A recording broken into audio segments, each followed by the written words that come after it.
the vault of submerged identities and the echoes of the secret library in the absolute.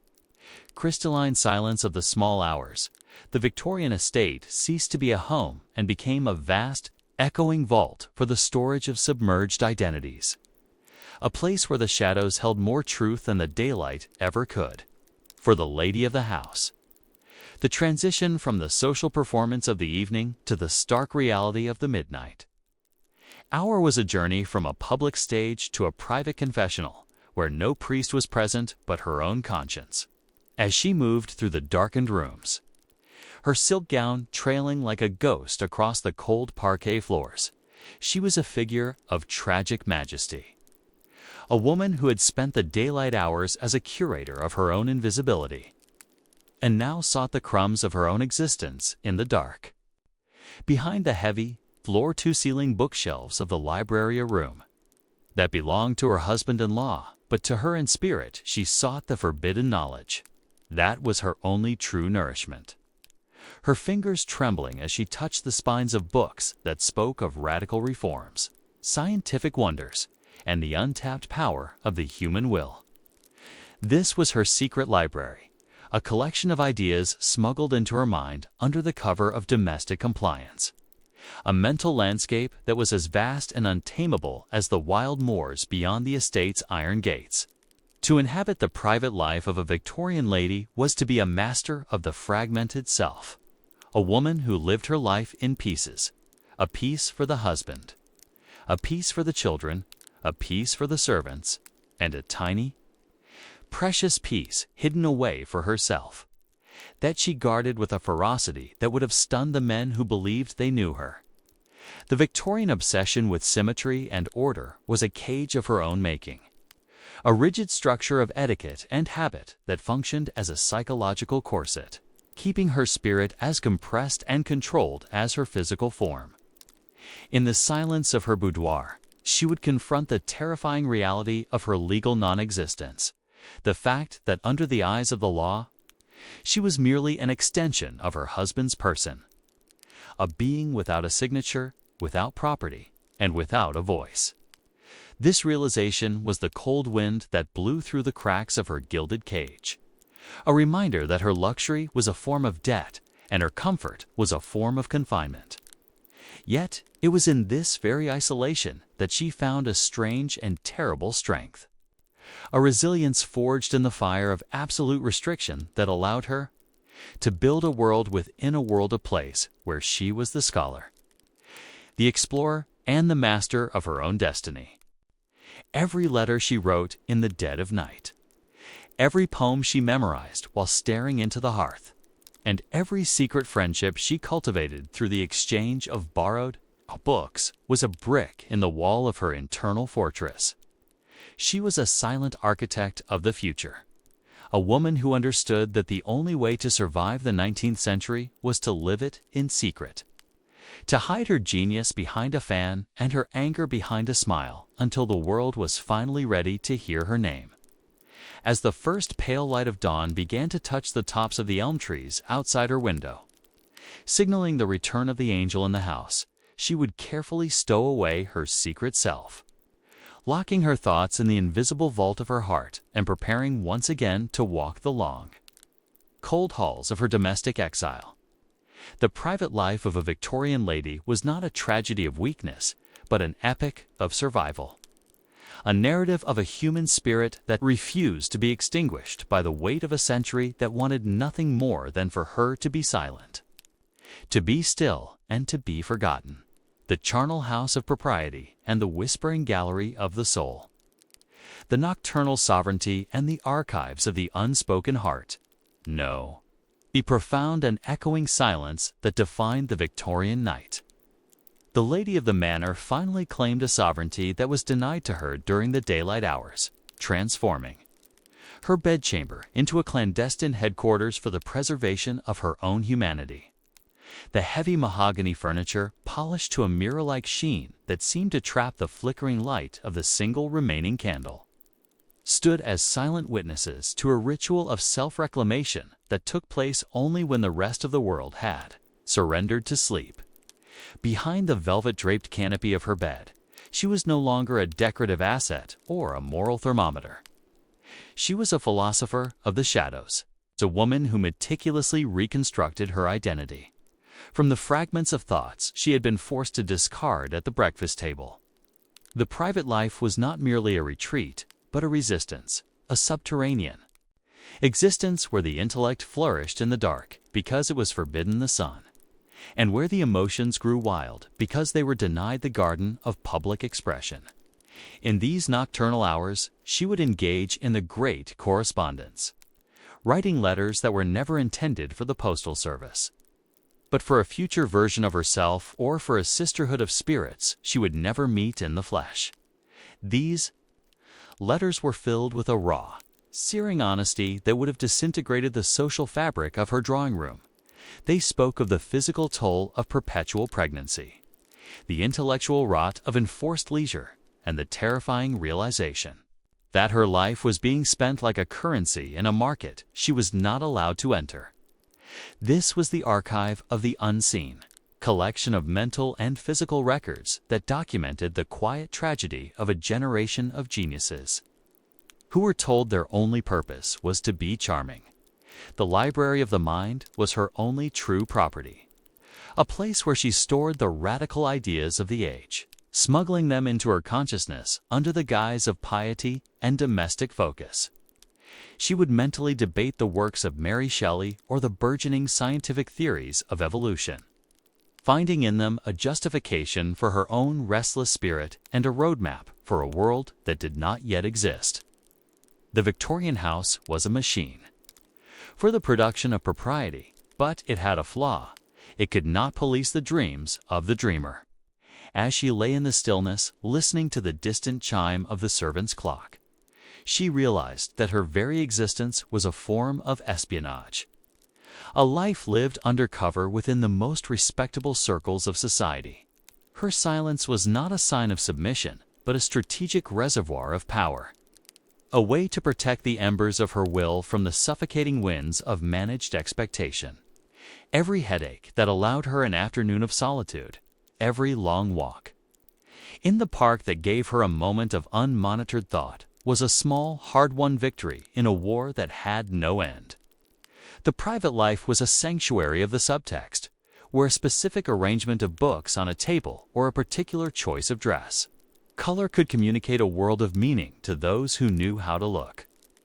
It was a life of exquisite, agonizing duality, where the woman in the mirror was both the jailer and the prisoner, the icon and the iconoclast. As the first gray light of dawn began to seep through the heavy curtains, signaling the return to the performance of the day, she would carefully fold away her nocturnal self, locking the door to her inner kingdom with a mental key that only she possessed. The Victorian lady was the ultimate survivor, a creature who learned to breathe underwater and to find light in the absolute dark, proving that the most fortified fortress of the empire was no match for the persistent, quiet expansion of a woman's soul. This was the true history of the air, not the battles won on foreign soil or the laws passed in the halls of Parliament, but the silent, unyielding revolution that occurred every night behind the closed doors of 1,000 identical manors. A revolution of the heart that would eventually change the world forever. Asterisk. The sacred anatomy of solitude and the echoes of the inner chamber in the suffocating depth of the 19th century midnight. The Victorian manor transformed into a cathedral of unspoken truths, where the cold marble of the vestibule and the warmth of the hearth both served as silent witnesses to the slow, methodical erosion of the female spirit. To understand the private life of a lady at the height of the era is to enter a psychological landscape of extreme atmospheric pressure, where the weight of social expectation was so immense that every movement had to be performed with a calculated, almost mechanical precision to avoid the collapse of one's reputation. Behind the heavy, gilded frames of her bedchamber doors, the lady existed in a state of perpetual winter, a climate of the soul where the only warmth came from the embers of her own suppressed anger and the secret, flickering light of her intellectual ambition. This was the sanctum of the unspoken, A room within a room where she was finally permitted to discard the heavy mask of the angel in the house and confront the raw, unpolished reality of her own existence. The Victorian dressing table, laden with crystal bottles of lavender water and silver-backed brushes, was not merely a site of grooming, but an altar of transformation, where she meticulously constructed the visual armor that allowed her to survive the scrutiny of the breakfast table and the judgmental whispers of the drawing room. Every application of powder and every tightening of a corset lace was a tactical decision in a war of appearances, a physical manifestation of the social constraints that sought to reduce her complexity to a single, manageable dimension. Yet, in the silence of these private hours, she reclaimed the territory of her own mind, engaging in a silent dialogue with the ghosts of the women who had come before her, and the whispers of the change that was coming after.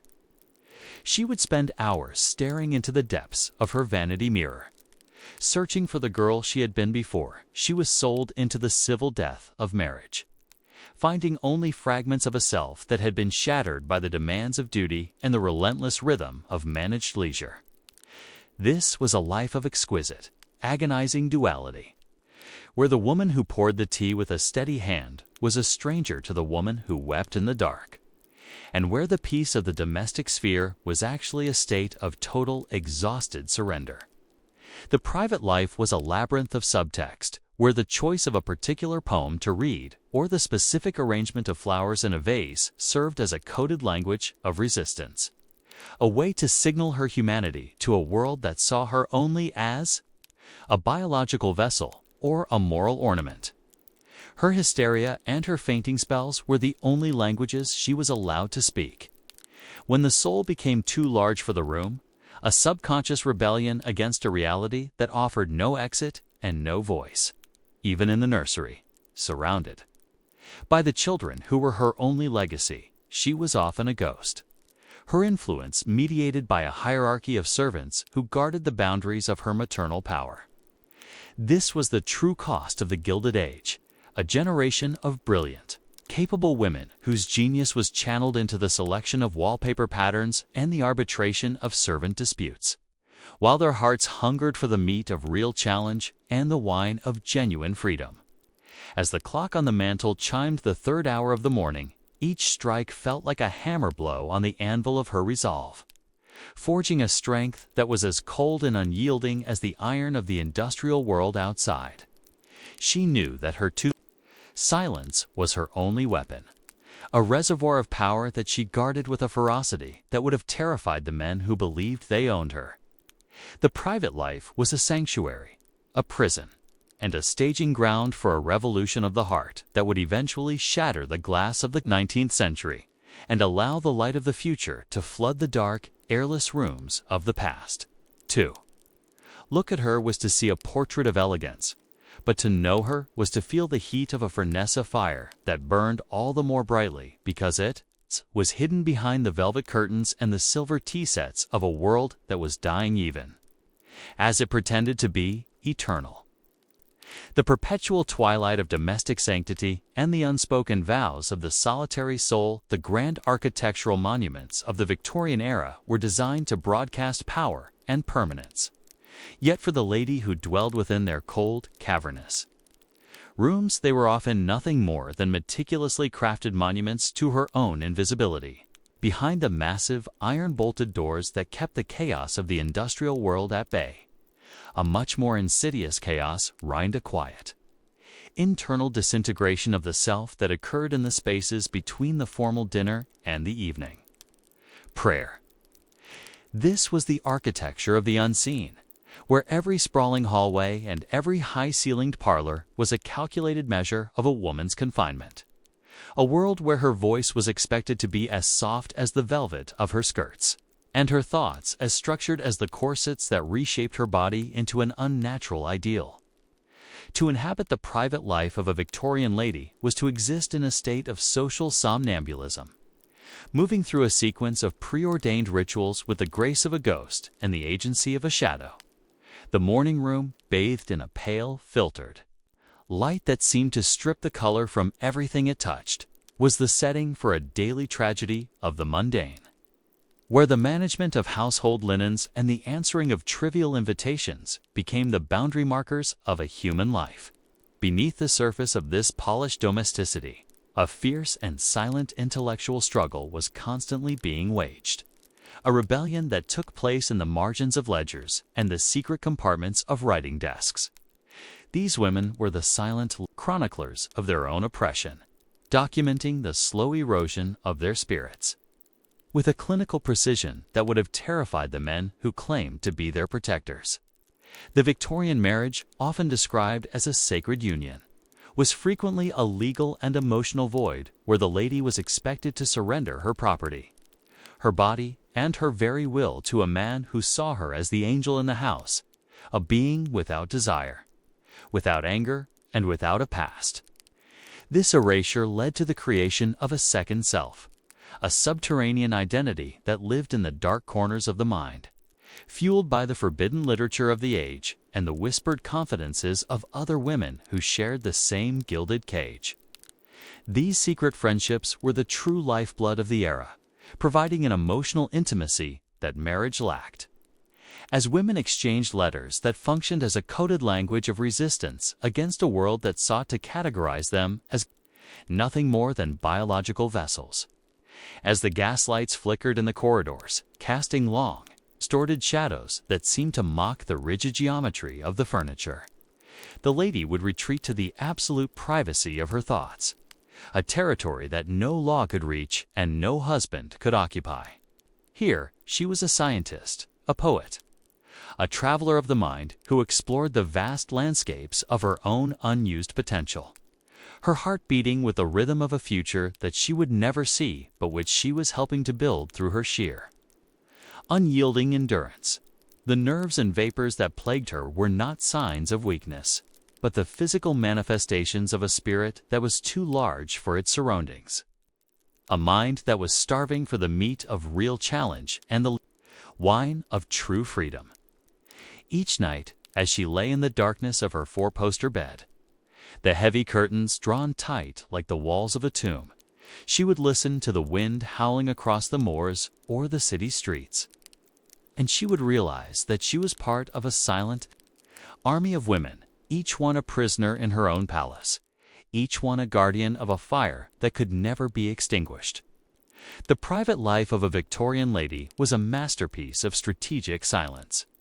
a life lived in the underworld of the domestic, where the only true currency was the secret knowledge of who she really was behind the mask of propriety. As the clock chimed the third hour of the morning, the hour of ghosts and revelations, she would find a strange and cold comfort in her isolation, knowing that while her body was bound by the chains of custom and law, her soul remained a wild and untamable thing, waiting for the first light of a new world to break through the fog of the 19th century and finally call her by her true name. Asterisk. In the profound and unsettling stillness of a Victorian manor at midnight, the grand architectural monuments of the era served as more than mere shelter. They were the physical manifestations of a social hierarchy that demanded the total sublimation of the female spirit into a cathedral of stone and ritual. Behind the massive iron-bolted doors that kept the chaos of the industrial world at bay, a much more insidious chaos reigned a quiet,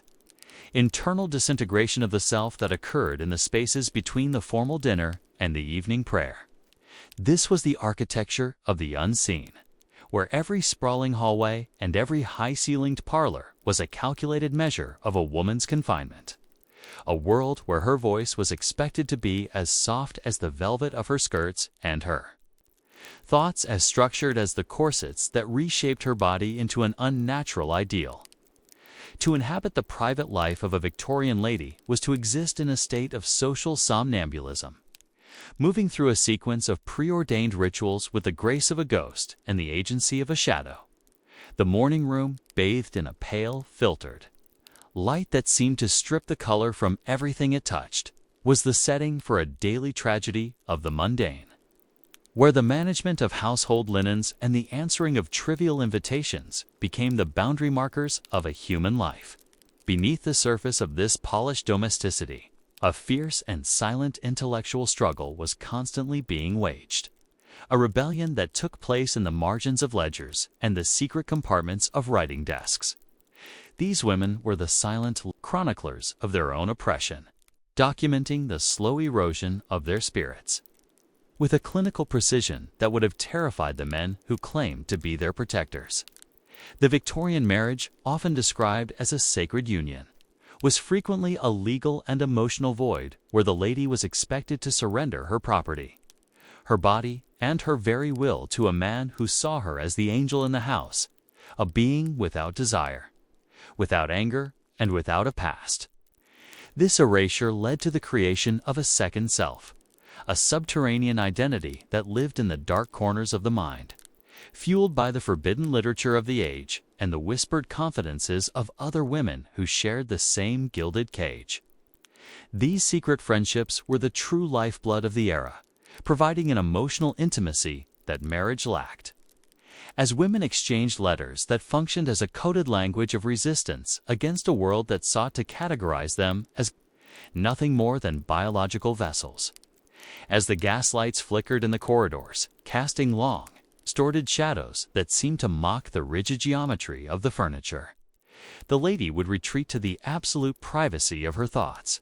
a territory that no law could reach and no husband could occupy. Here, she was a scientist, a poet, a traveler of the mind who explored the vast landscapes of her own unused potential, her heart beating with the rhythm of a future that she would never see but which she was helping to build through her sheer, unyielding endurance. The nerves and vapors that plagued her were not signs of weakness, but the physical manifestations of a spirit that was too large for its surroundings, a mind that was starving for the meat of real challenge and the wine of true freedom. Each night, as she lay in the darkness of her four-poster bed, the heavy curtains drawn tight like the walls of a tomb, she would listen to the wind howling across the moors or the city streets, and she would realize that she was part of a silent army of women, each one a prisoner in her own palace, each one a guardian of a fire that could never be extinguished. The private life of a Victorian lady was a masterpiece of strategic silence, a life lived in the underworld of the domestic, where the only true currency was the secret knowledge of who she really was behind the mask of propriety. Today, when we look at the faded lace and the tarnished silver of that era, we are not looking at artifacts of elegance, but at the remnants of a fortress of the soul that stood firm against a century of winter, waiting for a spring that was promised but never seen. Asterisk. The infinite corridor of stifled ambitions and the shadowed echoes of the heart. Vast architecture of the Victorian manor, designed to be a labyrinth of silence where the walls were thick enough to swallow the screams of 1,000 unfulfilled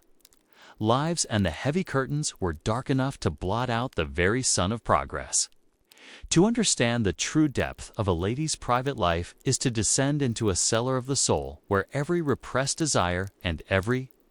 silenced thought had been stored away like vintage wine that had long ago turned to vinegar. The corridors of the estate were not merely passages between rooms. They were the physical manifestations of a social hierarchy that kept a woman in a state of perpetual childhood, her movements monitored by the rustle of a servant's apron and the heavy, judgmental gaze of ancestors whose portraits lined the walls like silent jailers. In the quiet hours between the morning call and the evening feast, the lady of the house was a ghost in her own kingdom, wandering through rooms that were filled with expensive objects but devoid of any real meaning. Her life was a series of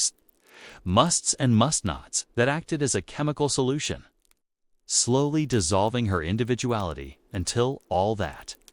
remained was a polished surface reflecting the expectations of a patriarchal empire. Behind the closed doors of her private sitting room, the air was heavy with the scent of dried rose petals and the metallic temps of the ink. She used to write letters that would never be sent, letters addressed to a world she was forbidden to join, and to a self she was forbidden to become. This was the era of the internal exile, where a woman could be surrounded by the height of luxury and the warmth of a family,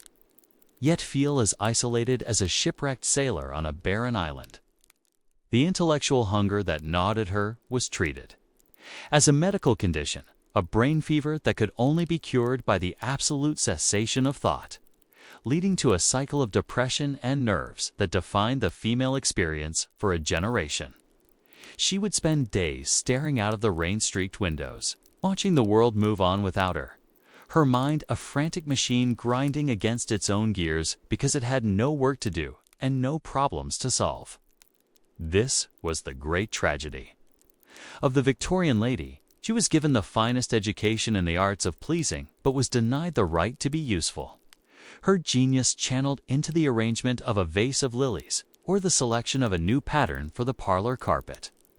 Even her maternal instincts were governed by a rigid code that prioritized discipline over affection,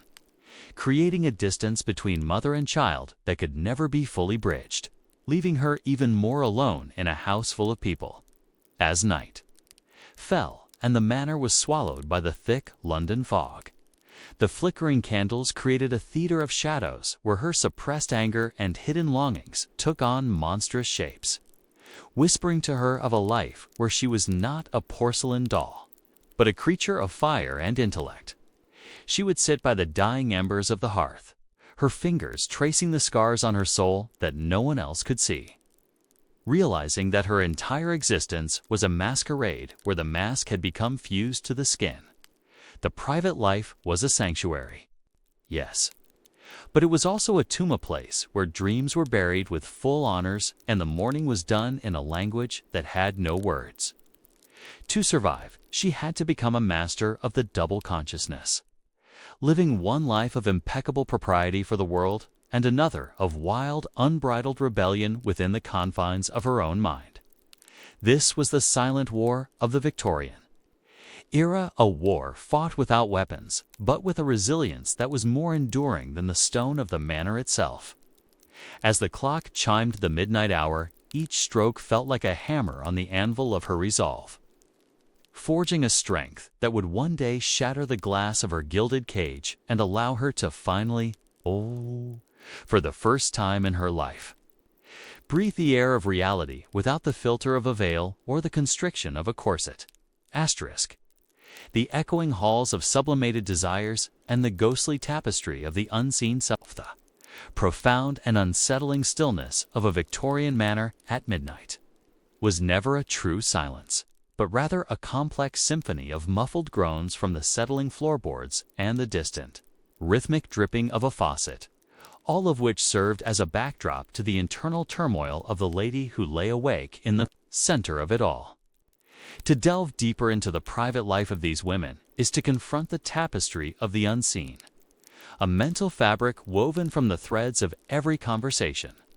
they were forced to endure and every opinion they were forced to swallow until their very throats felt constricted by the invisible hands of social law. Behind the heavy, dust-gathering velvet curtains that shielded the bedchamber from the prying eyes of the moon, the lady existed in a state of sensory deprivation, her world reduced to the scent of stale lavender and the cold, unyielding touch of linen sheets that felt like a shroud for her living spirit. This was the great erasure, a systematic process where a woman's history, her passions, and her very name were often subsumed into the lineage of a husband who viewed her more as a strategic acquisition than a human companion. The private life was thus a desperate daily struggle to retain a fragment of the self, a struggle carried out in the smallest of gestures, the way she would linger over a book for a few seconds too long, or the way she would stare at a painting until the colors blurred and she could imagine herself stepping through the frame into a world where gravity and etiquette held no power. The libraries of these great houses were filled with the dead voices of men, but the margins of those books often contained the living whispers of women, tiny, penciled notes and barely visible underlines where a lady had found a reflection of her own suppressed intellect and claimed it as her own in the dead of night. This clandestine scholarship was a form of spiritual contraband, a way to feed a mind that was being systematically starved by a society that feared a woman who could think for herself more than it feared a plague. As we move through the cold, echoing hallways of her daily existence, we see that her weakness was actually a form of strategic retreat, a way to conserve her energy for the internal battles that truly mattered. The Victorian faint was often a momentary strike against the crushing boredom of the parlor, a temporary cessation of the performance that allowed her to retreat into the absolute privacy of unconsciousness.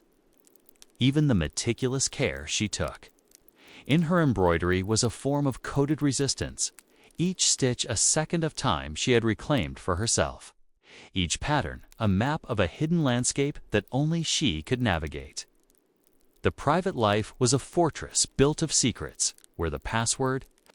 was a sigh and the armor was a smile that never quite reached the eyes. As the early morning fog began to press its cold,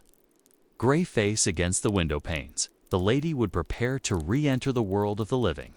A world that demanded she be an ornament, a pillar of morality, and a vessel of domesticity. But as she pinned her brooch and smoothed her skirts, she knew that the woman who lived behind the mask was still there, undefeated and unbowed,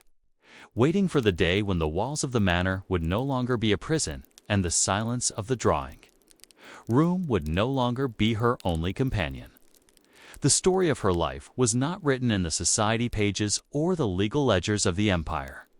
but in the quiet, persistent pulse of her own heart, which beat with the rhythm of a revolution that was still centuries away but already inevitable. To look at her was to see a statue, but to know her was to feel the heat of a furnace, a fire that burned all the more brightly because it had to be hidden from the wind of a world that wanted nothing more than to blow it out. The architecture of absolute silence and the rituals of hidden sorrow. Sprawling estates of the Victorian elite were not merely homes. They were elaborate psychological labyrinths designed to isolate the feminine spirit within a cathedral of stone and social ritual. As the decade groaned under the weight of its own morality, the private life of a lady became a masterpiece of invisible suffering, a world where the very wallpaper seemed to watch and wait for a single crack in her composure. The morning air in the manor was always cold, regardless of the season, a reflection of the emotional frost that settled over a marriage built on property rather than passion. A lady would spend hours at her toilette, a process that was less about vanity and more about the construction of a protective shell, each layer of petticoat and each hairpin acting as a barrier between her true self and a world that demanded her total submission. Behind the heavy oak doors, the silence was so thick it felt tangible, broken only by the rhythmic ticking of the grandfather clock in the hall, a constant reminder of the slow, methodical passing of a life that was never truly hers to live. In the shadows of the morning room, she would sit with her embroidery, her needle moving with a mechanical precision that masked a mind racing through forbidden territories of philosophy and desire. This was the cult of domesticity taken to its most extreme conclusion, where a woman's worth was measured by her invisibility and her ability to manage a household without ever appearing to exert effort. The servants were ghosts, the husband was a distant sovereign, and the children were projects managed by others. In the center of this vacuum stood the lady, a queen of a kingdom that offered her everything except the right to be human. In the quiet of the afternoon, she might retreat to the conservatory, a glass-walled prison filled with exotic plants that, like her, had been uprooted from their natural soil and forced to bloom in a climate that was fundamentally hostile to their nature. Here, amidst the scent of damp earth and rotting lilies, she could briefly shed the mask of the angel, her fingers tracing the veins of a fern as she contemplated the terrifying vastness of her own unused potential. This was a form of spiritual starvation that no amount of tea or social gossip could alleviate, a hunger for purpose that manifested in vapors and fainting fits, subconscious protests against a reality that offered no exit. The Victorian Obsession with etiquette was a weapon used to police the borders of this private world, ensuring that even in her most intimate moments, a lady remained a prisoner of her rank and her gender. If she felt anger, she had to swallow it. If she felt passion, she had to bury it. If she felt genius, she had to hide it. This suppression created a subterranean pressure that threatened to shatter the very foundations of the home. A hidden fire that smoldered behind the lace curtains and the silver tea sets. The private life was a battleground where the weapons were whispers, glances, and the strategic use of silence. A war of attrition where the prize was a single hour of genuine autonomy. As the evening shadows lengthened, the house would prepare for the performance of dinner, a grueling exercise in managed conversation where the lady had to navigate a minefield of social taboos, while maintaining an expression of serene detachment. The candlelight reflected in the mahogany table was a mocking reminder of the light. She was forbidden to see the light of the intellect, the light of the world beyond the park gates. To be a Victorian lady was to live in a state of perpetual mourning for the person you might have been, a quiet tragedy that unfolded in thousand-word increments of managed despair and polite resignation. As she lay in her four-poster bed at night, the curtains drawn tight to shut out the moon, she was a ghost in her own life, waiting for a dawn that promised nothing but another day of exquisite, agonizing perfection. The labyrinth of domestic exile and the echoes of abandoned dreams. The heavy, suffocating weight of the Victorian afternoon often brought with it a stillness that felt like a physical burden, a silence so profound that the lady of the house could hear the very pulse of the walls closing in around her. Behind the ornate plaster moldings and the hand-painted screens lay a world of domestic exile, where a woman's identity was systematically dismantled and replaced by a series of hollow titles: wife, mother, hostess, none of which reached the core of her actual being. In the grand library, where the leather-bound volumes of male philosophers stood like sentinels of a forbidden knowledge, the lady would sometimes stand in the shadows, her hand hovering over a spine she was never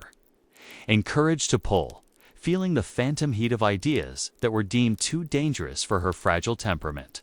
This intellectual apartheid was the true foundation of the Victorian home, a structure built on the belief that a woman's mind must be kept as small and decorative as her waistline. To occupy her thoughts, society provided an endless cycle of trivialities: the meticulous planning of dinner menus that would be forgotten by morning, the agonizingly slow progress of a needle through silk, and the hollow ritual of the at-home day where conversations were recycled like old lace. This was a life of profound, unremitting boredom, a slow-motion catastrophe of the spirit that left no outward scars but hollowed out the heart until it was nothing but a chamber for echoes. Even the gardens, designed to be places of repose, were in reality open-air cells, where every path was prescribed and every vista was curated to reflect a managed version of nature that matched the managed version of the lady herself. She would walk these paths for hours, her parasol a shield against a sun she was barely allowed to feel, her mind a frantic bird beating against the bars of a cage made of good manners and proper breeding. This psychological confinement often led to a state of nervous collapse, which the era's physicians treated with even more confinement, unaware that the cure for a soul in darkness is light, not more shadows. In the privacy of her dressing room, away from the judgmental gaze of the portraits in the hall, the lady would sometimes catch a glimpse of a stranger in the mirror, a woman with hard, intelligent eyes and a mouth set in a line of grim determination. A woman who existed beneath the layers of powder and the forced smiles of the drawing room. This was her true self, a survivor of a silent war who had learned to find freedom in the only place it couldn't be taken away: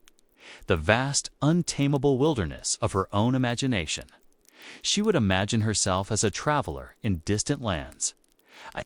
scholar in a university hall, or a poet whose words could set the world on fire. And for a few brief moments, the stone walls of the manor would dissolve into mist. But then the chime of the servant's bell or the heavy footfall of her husband in the corridor would pull her back to the reality of her gilded prison, where her only duty was to be still, to be silent, and to be perfect. The Victorian lady was a master of the inner life, a weaver of dreams who built entire universes in the gaps between her social obligations, proving that while the body can be bound by law and custom, the mind remains a sovereign territory that no empire can ever fully conquer. As the gaslights began to hiss and flicker in the coming twilight, she would prepare once again for the evening's performance, her heart a hidden fortress and her silence a weapon of ultimate, patient resistance. The Gothic shadows of the attic and the whispers of the madwoman. The architectural grandeur of the Victorian estate often concealed a structural cruelty. Where the higher one climbed the stairs, the closer one came to the fragments of broken lives hidden in the shadows of the attic. This was the era of the hidden woman, the sister or daughter whose refusal to conform to the rigid patterns of the drawing room resulted in a life of domestic exile. Behind the locked, dust-covered doors of the uppermost floors, the private lives of Victorian ladies took a Gothic and tragic turn, as those labeled difficult or nervous were quietly removed from the social ledger and confined to a world of shadows. In the flickering light of a single tallow candle, these forgotten women lived out their days in a state of living death, their existence a closely guarded family secret that was never mentioned over the silver service of the dining room below. This confinement was often justified by the medicalized morality of the day, where a woman's desire for independence or her vocal rejection of a forced marriage was interpreted as a sign of moral insanity. The attic was not just a place for defiant. The attic was not just a place for discarded furniture. It was a warehouse for discarded souls, psychological basement where the patriarchy buried its failures to control the female spirit. Downstairs, the lady of the house lived in constant, unspoken fear of this upper room fate. Knowing that her own position was as fragile as the fine-bone china she polished with such care. This fear manifested in a desperate, almost obsessive, adherence to the rules of conduct, a performance of sanity and submissiveness that was exhausting to maintain. The private life was thus a minefield of potential transgressions, where a single slip of the tongue or an uncharacteristic outburst could lead to a consultation with a somber-faced alienist and a one-way ticket to a private asylum or an attic room. Yet, even in these desperate spaces, there was a form of spectral resistance. The scratching of fingernails against wood, the muffled laughter that echoed through the vents, and the ghosts that servants whispered about were often the only tangible proofs of a woman's refusal to be silenced. These confined women became the monsters of Victorian imagination, yet they were merely the mirrors reflecting the monstrous constraints of the age. As the heavy fog rolled in from the Thames, swallowing the city in a gray shroud, the lady in the drawing room would look up at the ceiling, hearing the faint, rhythmic pacing of the woman above, and recognize in that sound the heartbeat of her own repressed desires. The private life of a Victorian lady was a masterpiece of compartmentalization, a life divided between the sunlit parlor of propriety and the dark, cold attic of the true self. This internal division was a trauma shared by a generation of women, who were forced to be their own jailers, locking away their dreams and their anger in order to survive in a world that had no place for a woman who dared to be whole. The silence of the Victorian manor was not the silence of peace, but the silence of a held breath, a collective pause before the eventual eruption of a fire that no amount of velvet curtains could ever hope to extinguish. The twilight of the gilded cage and the echoes of liberation, the grand finale of the Victorian era, did not arrive with a thunderclap, but with the slow, agonizing creak of 1,000 opening doors, as the private lives of ladies began to spill out from the drawing rooms and into the bracing air of a changing world. As we reach the final hours of this long, dark night, we witness the lady of the manor standing at the threshold of a new century. Her hands still stained with the ink of secret journals, but her eyes fixed on a horizon that no longer ended at her husband's gate. The internal architecture of the Victorian home, once a fortress of seclusion, was beginning to crumble under the weight of its own contradictions. As the angel in the house found her wings and discovered they were made of iron rather than gauze, the transition was a painful shedding of skin. The heavy corsets were loosened, not just for breath, but for movement. As women took to the streets on bicycles, those freedom machines that provided the first taste of physical autonomy and UNESCO-courted travel. In the quiet of her boudoir, the lady no longer merely dreamed of rebellion. She organized it, turning her tea service into a strategy table and her sewing circles into political headquarters. The private life was no longer a place of hiding, but a staging ground for a public identity that demanded the right to vote, to own, and to exist as a legal entity. Behind the scenes, the once feared hysteria was being redefined as a rational response to an irrational world, and the clinical silences of the bedroom were being shattered by the voices of women who refused to be cured of their humanity. Yet, the cost of this transition was a profound sense of loss for the order they had known, a melancholy that lingered in the fading scent of lavender and the yellowing pages of letters that would soon be lost to history. The Victorian lady was the last of her kind, a bridge between a world of ritualized silence and a future of clamorous possibility. Her life a testament to the fact that even the most gilded cage cannot forever contain the spirit of the hunter. As the gaslights were replaced by the harsh, honest glow of electricity, the shadows where secrets once thrived began to vanish, exposing the raw, unpolished reality of a woman's soul. She stood amidst the ruins of her old life, the discarded fans, the mourning veils, and the toxic powders, and realized that her true value was never in her porcelain perfection, but in the fierce, unyielding endurance that had allowed her to survive the long winter of the 19th century. The story of the Victorian lady is not a tragedy of confinement, but an epic of survival, a narrative of 1,000 quiet victories won in the dead of night and documented in the margins of embroidery patterns. As the sun finally rises over the fog-drenched spires of London, we see her for the first time not as an icon, not as an angel, but as a woman. Weary but awake, stepping out of the shadows of the drawing room and into the blinding, beautiful chaos of a world that she helped to build through her silence and her secret strength. The toxic alchemy of beauty and the forbidden salon, the vanity table of a Victorian lady, was not merely a place of grooming, but a laboratory of dangerous deceptions, where the pursuit of an ethereal, almost ghostly pale complexion led to the use of powders laced with arsenic and lead-based paints that slowly poisoned the skin they sought to perfect. Behind the locked doors of her dressing room, the lady would apply belladonna drops to her eyes, dilating her pupils into dark, luminous orbs of feminine mystery at the cost of her long-term vision, a physical sacrifice made on the altar of a beauty standard that equated health with vulgarity and sickness with refinement.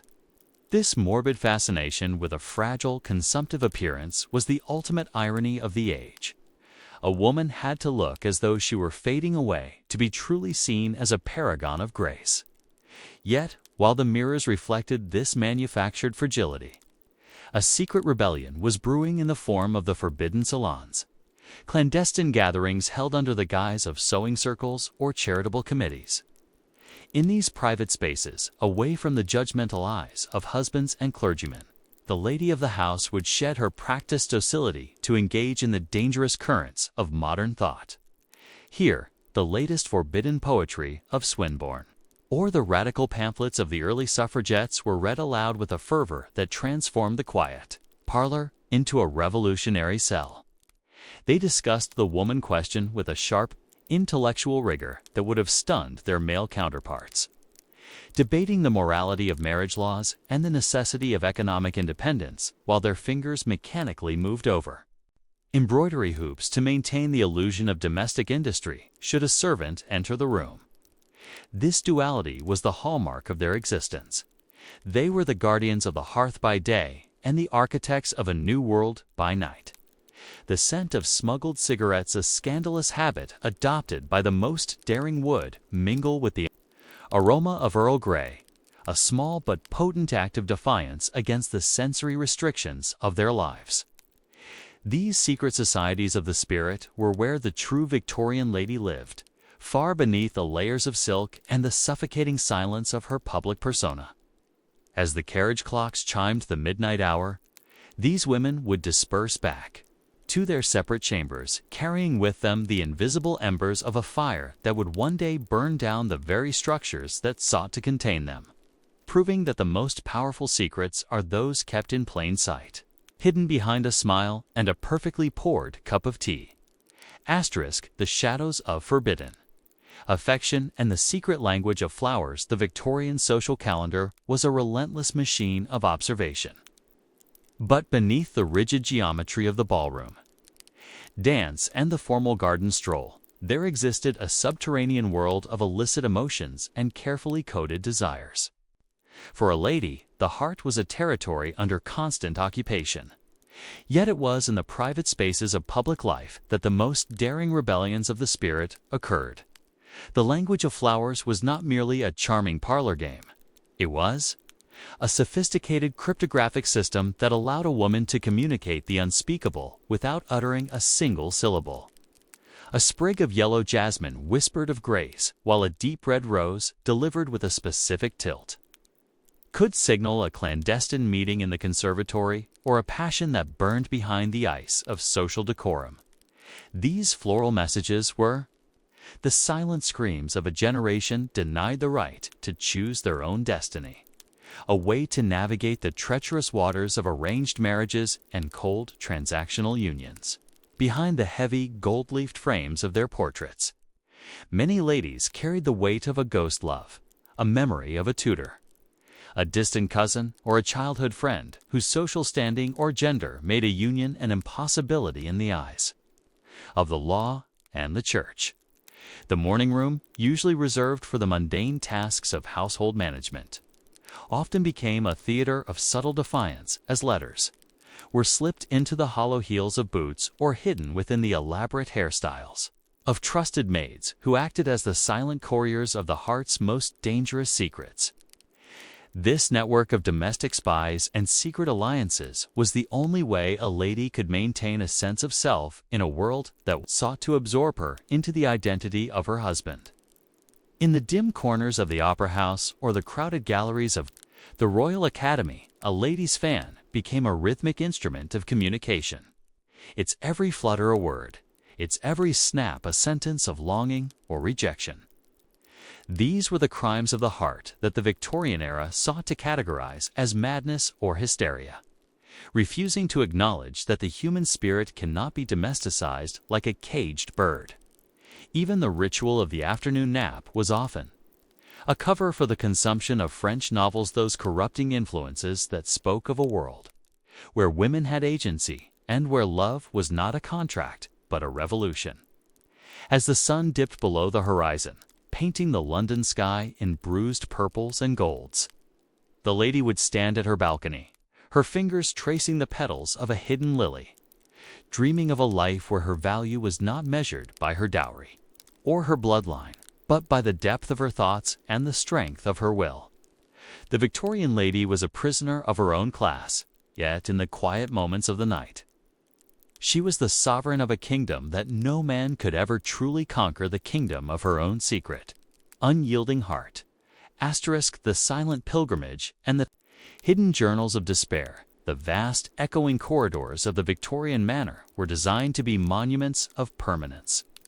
Yet to the lady who walked them, they often felt like the shifting sands of a desert where every oasis was a mirage. As we venture further into the private life of the 19th century woman, we encounter the silent pilgrimage, the mental journeys taken by those who were physically anchored to the nursery and the tea table. For many, the only true travel occurred within the pages of a hidden journal, a leather-bound confidant that sat beneath floorboards or inside the lining of a silk trunk. These were not mere diaries. They were the cartography of a suppressed soul, mapping out the territories of a mind that the law deemed non-existent. In these sprawling, handwritten volumes, the lady would shed the angel persona and speak with the voice of a captive, documenting the slow erosion of her identity under the tides of domestic duty. She would write of the great loneliness that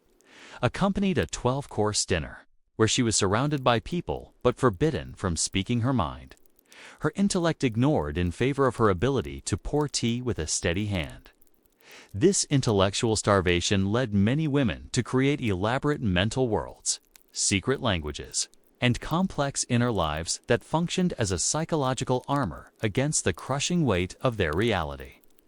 Behind the heavy mahogany doors of the library, which was often a forbidden zone, the lady would perform theft by reading, snatching moments with the works of Mary Wollstonecraft or the radical scientific theories of the day, absorbing knowledge like a parched earth absorbs rain.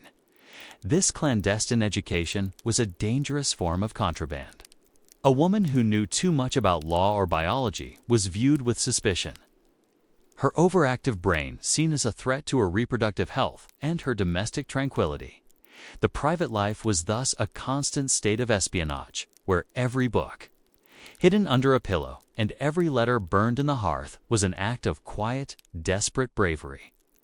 The Victorian lady lived in a state of perpetual winter, where the external world saw only the white, frozen surface of her propriety, while beneath the ice, the dark currents of her ambition and frustration flowed with a terrifying intensity. It was in the dead of night, when the only light came from a dying fire, that the lady would allow herself to weep not for a lost love or a personal tragedy, but for the sheer, exhausting effort of pretending to be less than she truly was. These tears were the only honest things in a house built on the pretense of perfection, a silent protest against a society that demanded she be an ornament rather than a human being. The journey through her private life reveals a landscape of extraordinary endurance, where the gentle sex proved to be as resilient as iron, forged in the fires of social restriction and tempered by the cold winds of isolation. As we turn the page on this chapter, we see that the Victorian lady was never truly silent. She was merely waiting for a language that the world was not yet ready to hear, a voice that would eventually shatter the glass of her gilded cage and claim the right to be whole.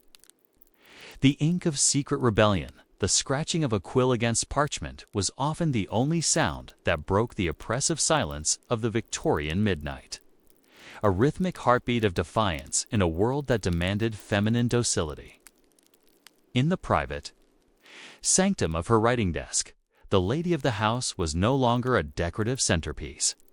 She was a philosopher, a rebel, and a witness to her own existence. These desks, often equipped with hidden compartments and intricate locks, served as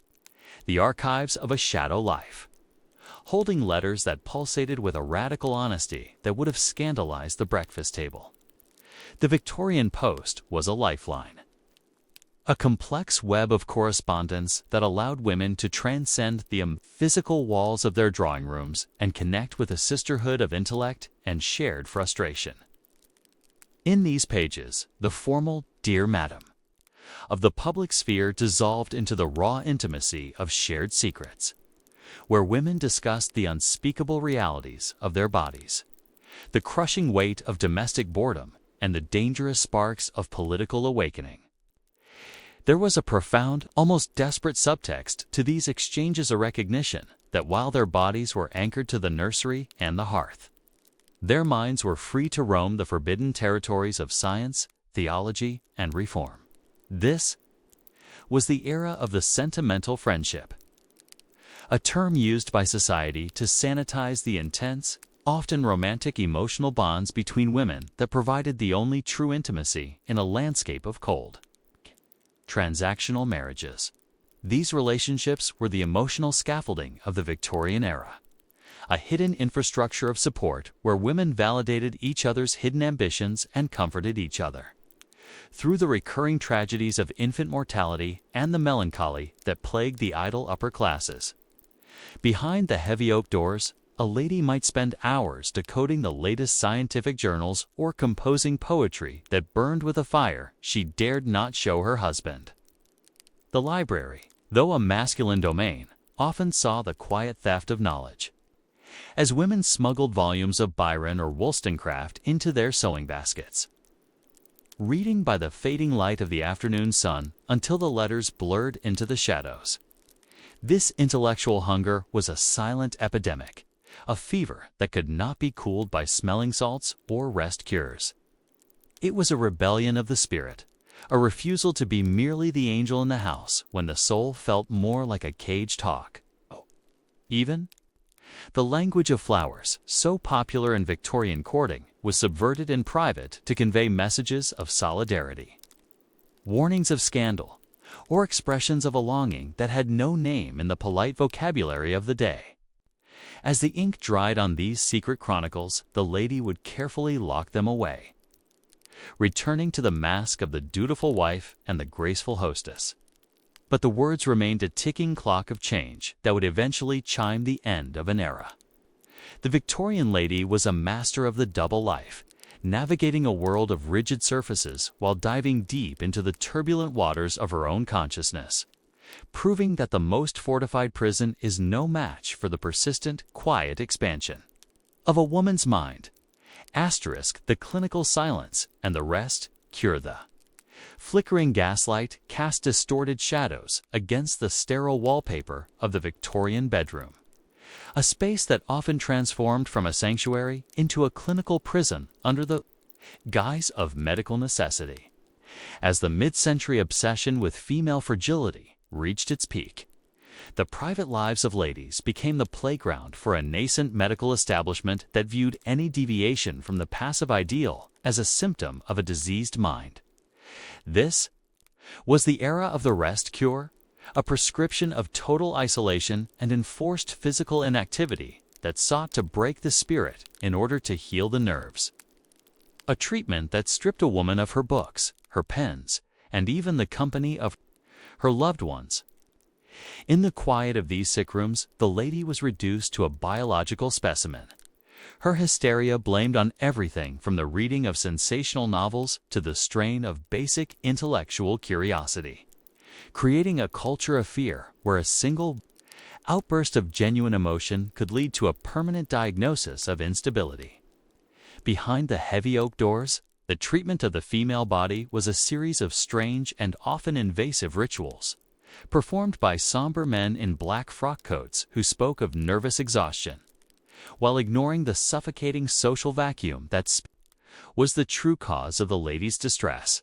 The medicine cabinet of the Victorian manor was a cabinet of chemical escapes,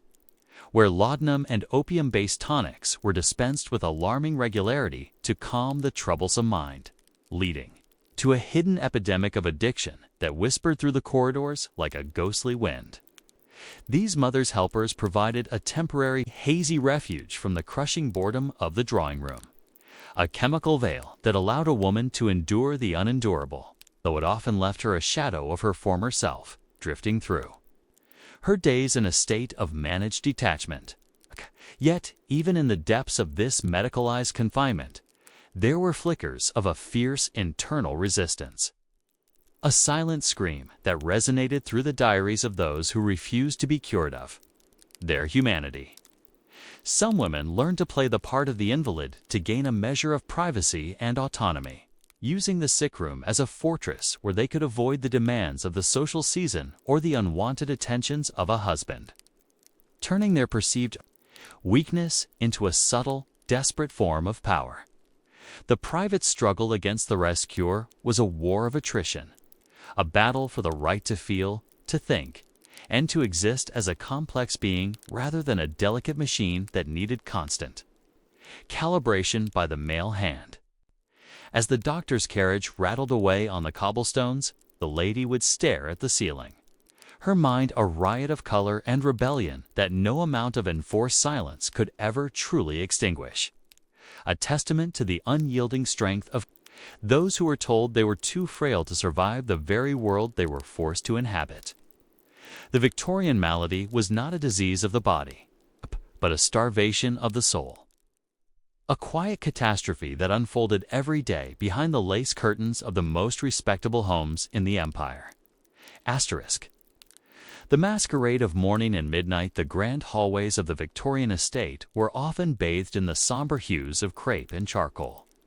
As the era's obsession with death turned the private lives of ladies into a lifelong performance of grief. Mourning was not merely an emotion, but a rigorous social discipline. A complex hierarchy of fabrics and timelines that dictated a woman's every movement from the moment a relative breathed their last. Behind the heavy black veils that shielded their faces from the public gaze, many ladies found a strange and paradoxical liberation.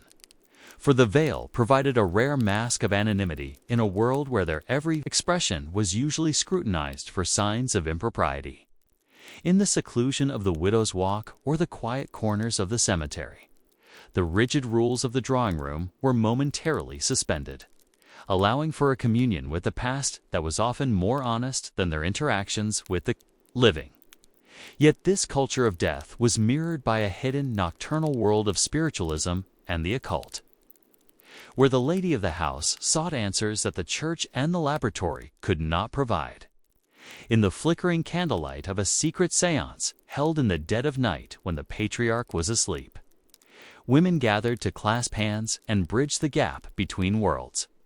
seeking the voices of lost children or the guidance of departed mothers. These private gatherings were more than just a brush with the supernatural.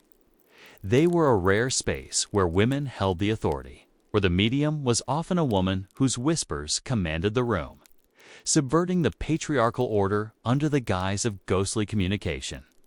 The Victorian obsession with the afterlife was, in many ways, a reflection of the half-life many ladies lived, a existence suspended between the demands of the flesh and the aspirations of the spirit. As they sat in the dark, the scent of lavender and old lace mingling with the cold draft of the seance room, they felt a connection to a power that ignored the boundaries of the home and the laws of the land. Meanwhile, the vanity table held its own set of secrets, as the natural beauty demanded by society was meticulously constructed with toxic lead-based paints and belladonna drops that dilated the pupils in two. The architecture of confinement, the heavy oak doors of the Victorian household, were more than mere portals. They were the boundaries of a woman's universe, a psychological fortress where every floorboard creaked with the weight of tradition, and every mirror reflected a soul in transition. Beyond the morning calls and the stiff-backed dinners lay the intricate architecture of confinement, a world where the very layout of the home dictated the limits of a lady's existence.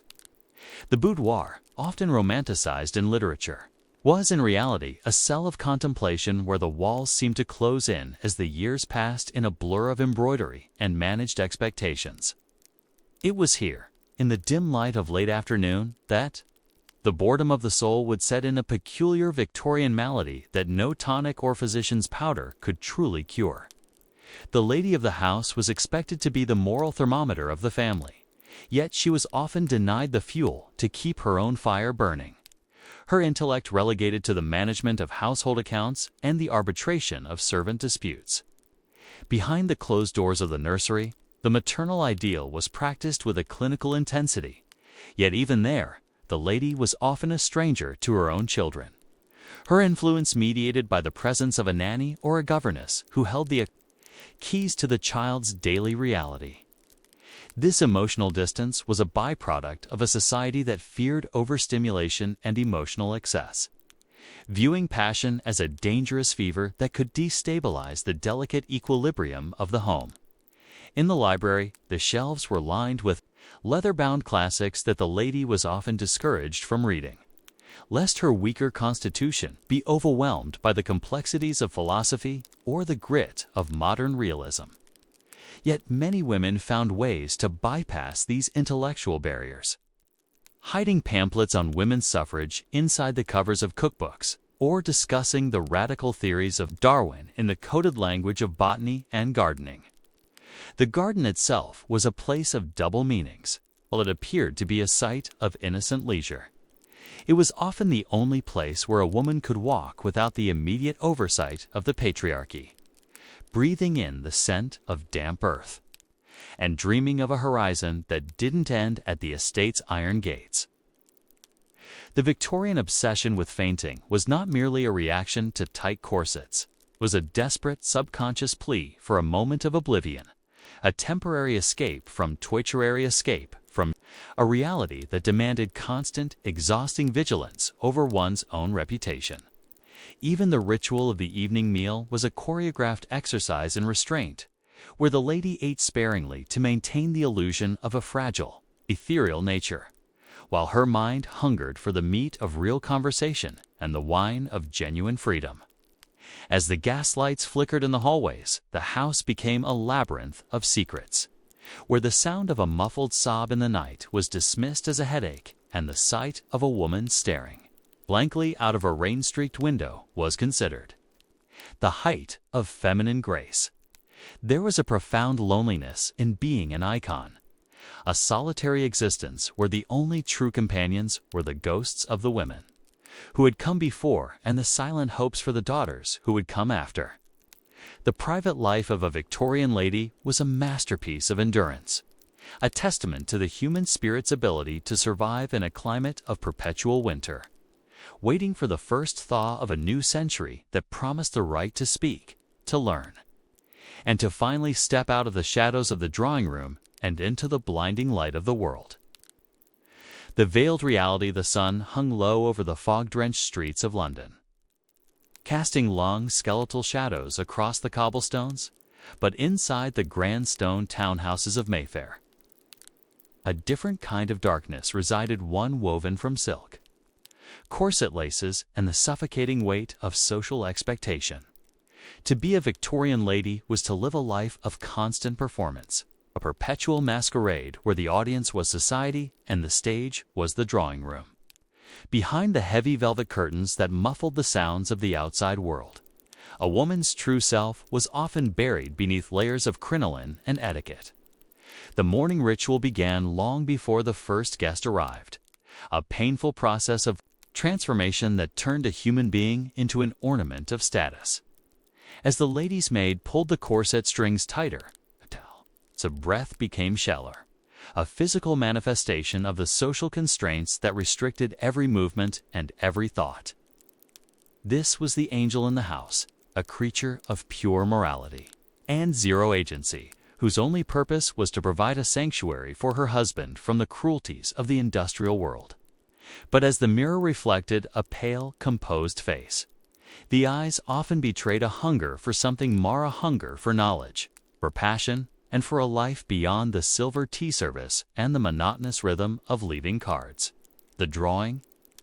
room was a gilded cage where conversations were steered away from anything of substance, restricted to the weather, the latest gossip from the court, and the shallow accomplishments of music and watercolor painting. Yet, in the silence of these rooms, secrets festered like damp rot in the floorboards. Women whispered of hysteria, a diagnosis that served as a convenient label for any spark of rebellion or intellectual curiosity that dared to flicker in the domestic gloom. The private medical treatments, often whispered about in hushed tones between sisters, were a testament to the era's profound misunderstanding of the female psyche and body. Even within the sanctity of marriage, a lady was often a stranger to her own desires, her legal existence swallowed by her husband under the doctrine of coverture. She could not own property, she could not sign contracts, and in many ways, she was as much a possession as the fine porcelain displayed in her cabinets. But as night fell and the candles flickered low, the public mask would begin to slip. In the intimacy of the dressing room, away from the judgmental gaze of the patriarch, the Victorian lady finally confronted her own reflection. Here, diaries were filled with the ink of frustration and longing.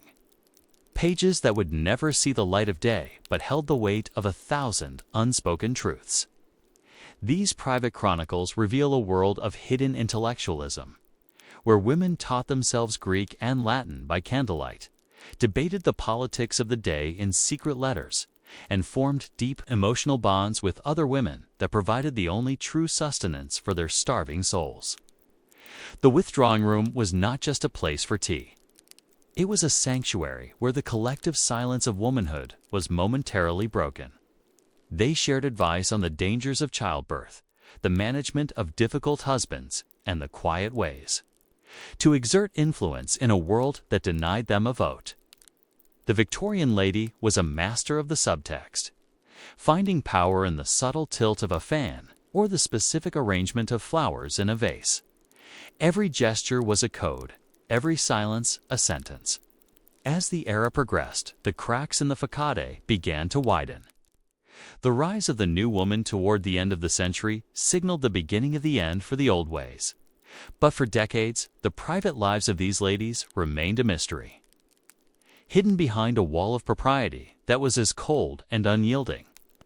as the marble statues in their hallways. To look back at them now is to see not just the elegance, but the endurance of those who lived their entire lives in the shadows of a sun that never set on the British Empire,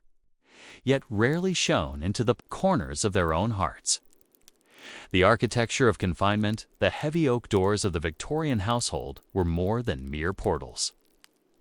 They were the boundaries of a woman's universe, psychological fortress where every floorboard creaked with the weight of tradition, and every mirror reflected a soul in transition. Beyond the morning calls and the stiff-backed dinners lay the intricate architecture of confinement, a world where the very layout of the home dictated the limits of a lady's existence. The boudoir, often romanticized in literature, was in reality a cell of contemplation where the walls seemed to close in as the years passed in a blur of embroidery and managed expectations. It was here, in the dim light of late afternoon, that the boredom of the soul would set in a peculiar Victorian malady that no tonic or physician's powder could truly cure. The lady of the house was expected to be the moral thermometer of the family, yet she was often denied the fuel to keep her own fire burning. Her intellect relegated to the management of household accounts and the arbitration of servant disputes. Behind the closed doors of the nursery, the maternal ideal was practiced with a clinical intensity, yet even there, the lady was often a stranger to her own children, her influence mediated by the presence of a nanny or a governess who held the keys to the child's daily reality. This emotional distance was a byproduct of a society that feared overstimulation and emotional excess, viewing passion as a dangerous fever that could destabilize the delicate equilibrium of the home. In the library, the shelves were lined with leather-bound classics that the lady was often discouraged from reading, lest her weaker constitution be overwhelmed by the complexities of philosophy or the grit of modern realism. Yet many women found ways to bypass these intellectual barriers, hiding pamphlets on women's suffrage inside the covers of cookbooks or discussing the radical theories of Darwin in the coded language of botany and gardening. The garden itself was a place of double meanings. While it appeared to be a site of innocent leisure, it was often the only place where a woman could walk without the immediate oversight of the patriarchy, breathing in the scent of damp earth and dreaming of a horizon that didn't end at the estate's iron gates. The Victorian obsession with fainting was not merely a reaction to tight corsets. It was a desperate, subconscious plea for a moment of oblivion, a temporary escape from a reality that demanded constant, exhausting vigilance over one's own reputation. Even the ritual of the evening meal was a choreographed exercise in restraint, where the lady ate sparingly to maintain the illusion of a fragile, ethereal nature, while her mind hungered for the meat of real conversation and the wine of genuine freedom. As the gaslights flickered in the hallways, the house became a labyrinth of secrets, where the sound of a muffled sob in the night was dismissed as a headache and the sight of a woman staring blankly out of a rain-streaked window was considered the height of feminine grace. There was a profound loneliness in being an icon, a solitary existence where the only true companions were the ghosts of the women who had come before and the silent hopes for the daughters who would come after. The private life of a Victorian lady was a masterpiece of endurance, a testament to the human spirit's ability to survive in a climate of perpetual winter, waiting for the first thaw of a new century that promised the right to speak, to learn, and to finally step out of the shadows of the drawing room and into the blinding light of the world. In the absolute, suffocating stillness of the manor's deepest night, the air itself seemed to thicken with the ghosts of every unspoken word and every stifled cry that had been absorbed by the velvet tapestries over the long decades of the 19th century. To witness the private life of a Victorian lady in these final hours is to see a woman standing amidst the ruins of her own meticulously constructed mask, a figure of tragic resilience illuminated only by the dying embers of a hearth that offered light without warmth. Behind the heavy oak doors of her private chambers, the silence was no longer a sanctuary but a whispering gallery, where the echoes of her discarded ambitions and the phantoms of the women she might have been crowded the corners of the room like uninvited guests. This was the great internal migration, a psychic journey where the lady retreated further and further into the labyrinth of her own mind to escape the crushing boredom of a social existence that treated her as a porcelain vessel for the preservation of male honor. Every ritual of her day, the silent meals, the performance of embroidery, the polite arbitration of nursery disputes, was a layer of sediment burying her true self under the silt of domesticity until she felt like a fossil, preserved but lifeless. Yet, beneath this layer of fossilized grace, there beat a heart that was a furnace of cold fury and calculated patience, a heart that had learned to find freedom in the very isolation that was meant to break it. In the dead of night, she would engage in the clandestine inventory, counting the cost of her compliance in the currency of lost years and missed horizons, her eyes reflecting her intelligence that was far too sharp for the small, decorative world she was allowed to inhabit. This was the era of the secret radicalization, where the lady would use her private time to decode the subtext of the world, finding in the rise of industry and the whispers of suffrage a reflection of her own internal pressure to burst through the glass of her gilded cage. The Victorian dressing room, with its toxic cosmetics and its restrictive garments, was her armory, a place where she forged a weaponized femininity that used the expectations of weakness to hide a strength that was as unyielding as the iron of the locomotives that now roared across the landscape outside. Every nervous collapse was a tactical retreat, a way to reclaim the sovereignty of her own body from a husband who owned it in name and a society that owned it in spirit. As she sat in the dark, the scent of lavender and old paper clinging to her like a shroud, she realized that she was a soldier in a war that had no battlefields, only drawing rooms, and no victories that would ever be recorded in the official histories of the empire. Her life was a narrative written in invisible ink, a story of profound, solitary courage that was whispered from mother to daughter through the medium of sentimental advice and shared secrets. As the clock on the grand staircase chimed the 4 muffled strokes of the pre-dawn hour, she felt the shift in the atmosphere, the subtle, terrifying vibration of a world that was about to shatter its own constraints. The private life of a Victorian lady was a masterpiece of atmospheric endurance, a life lived in the crushing depths of a social ocean where the only way to survive was to become as cold and as deep as the water itself. She stood at her window, watching the first grey hint of light touch the iron gates of the estate, and she knew that while she might never step through them as a free woman, the secret she had guarded and the mind she had cultivated would be the legacy that finally tore those gates from their hinges for the daughters she had raised in the shadows. The architecture of internal sovereignty and the coded silence of the hearth. In the absolute, suffocating density of the midnight air within the manor, the lady of the house occupied a space that was simultaneously a palace and a tomb, a world where the ticking of the clock was the only heartbeat allowed to resonate through the cold, high-ceilinged galleries. To understand the private life of this era is to recognize the doctrine of inwardness, a psychological survival mechanism where a woman's external existence was a mere pantomime of propriety while her internal life became a vast, unmapped continent of intellectual and emotional complexity. Behind the heavy velvet curtains that acted as the borders of her nocturnal kingdom, she engaged in a ritual of depersonalization, stripping away the titles of wife, mother, and hostess to confront the raw, vibrating core of her own consciousness that the world had sought to smother under layers of lace and social obligation. This was the sanctum of the subtext, a place where every object in her room, the silver-backed brushes, the crystal scent bottles, the leather-bound prayer books, held a dual meaning, serving both as the tools of her domestic confinement and the secret markers of her hidden rebellion.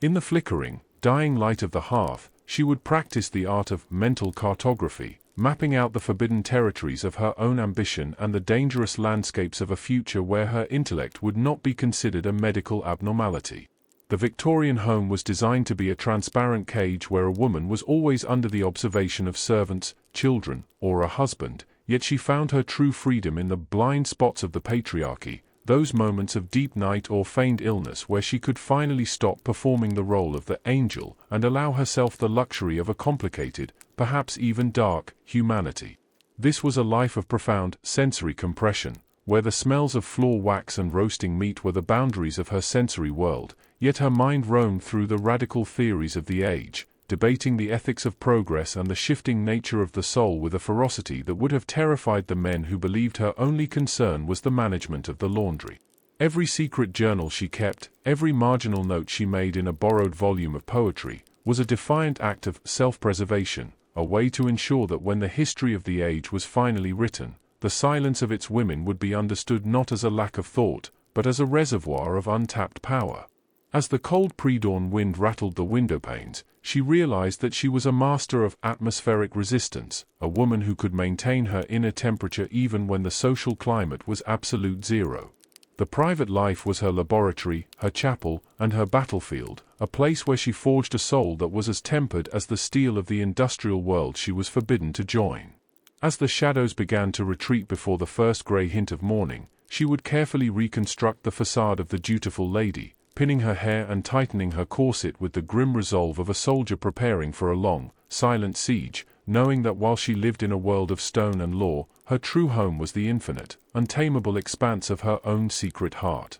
The clandestine inventory and the ritual of the morning mask. In the absolute, crystalline density of the hour before the servants' bells begin their rhythmic, demanding clamor, the Victorian lady occupied a space of profound psychological transition, a period of mental rearmament where she systematically suppressed the wild intellectual discoveries of the night to prepare for the stifling decorum of the day. To inhabit her private life in this final, agonizingly slow watch is to observe a masterpiece of emotional distillation, where the raw energy of her suppressed ambitions was siphoned into the cold, polished vessel of ladylike grace. Behind the heavy, moth-fretted curtains that acted as a barricade against the encroaching reality of the industrial world, she sat at her vanity, not as a woman of leisure, but as a strategist of the spirit, conducting a final inventory of the secrets she had processed in the darkness of her own mind. This was the sacrament of the vanity, where she practiced the subtle modulation of her gaze and the precise, practiced tilt of her chin, ensuring that not a single spark of her internal fire would be visible to the husband who owned her legal identity or the society that policed her time. The Victorian bedroom, filled with the cooling scent of lavender and the metallic tang of the dying hearth, was a chamber of psychic mummification, where the vast, turbulent ocean of her personal will was boiled down into the single, clear drop of her social reputation. Every hairpin she placed with clinical precision was a bolt in the door of her internal fortress, and every layer of petticoat and silk she donned was a shield against the suffocating intimacy of a domestic life that demanded total transparency and zero autonomy. This was a life of subterranean sovereignty, where she ruled over a kingdom of ideas and desires that were entirely invisible to the naked eye, a realm where she was the undisputed master of her own intellectual fate while appearing to be nothing more than a graceful, decorative ornament in a masculine empire. Her quietness was not a lack of sound, but a strategic reservoir of silence, a way to protect the integrity of her soul from the constant, eroding influence of managed leisure and hollow, ritualized social duties. Even as she heard the first distant sounds of the house waking up, the lighting of the coal fires in the kitchen, the rhythmic, heavy sweeping of the hall, she remained in a state of watchful suspension, holding on to the last fragments of her nocturnal freedom with a tenacity that was as unyielding as the iron of the locomotives roaring across the countryside.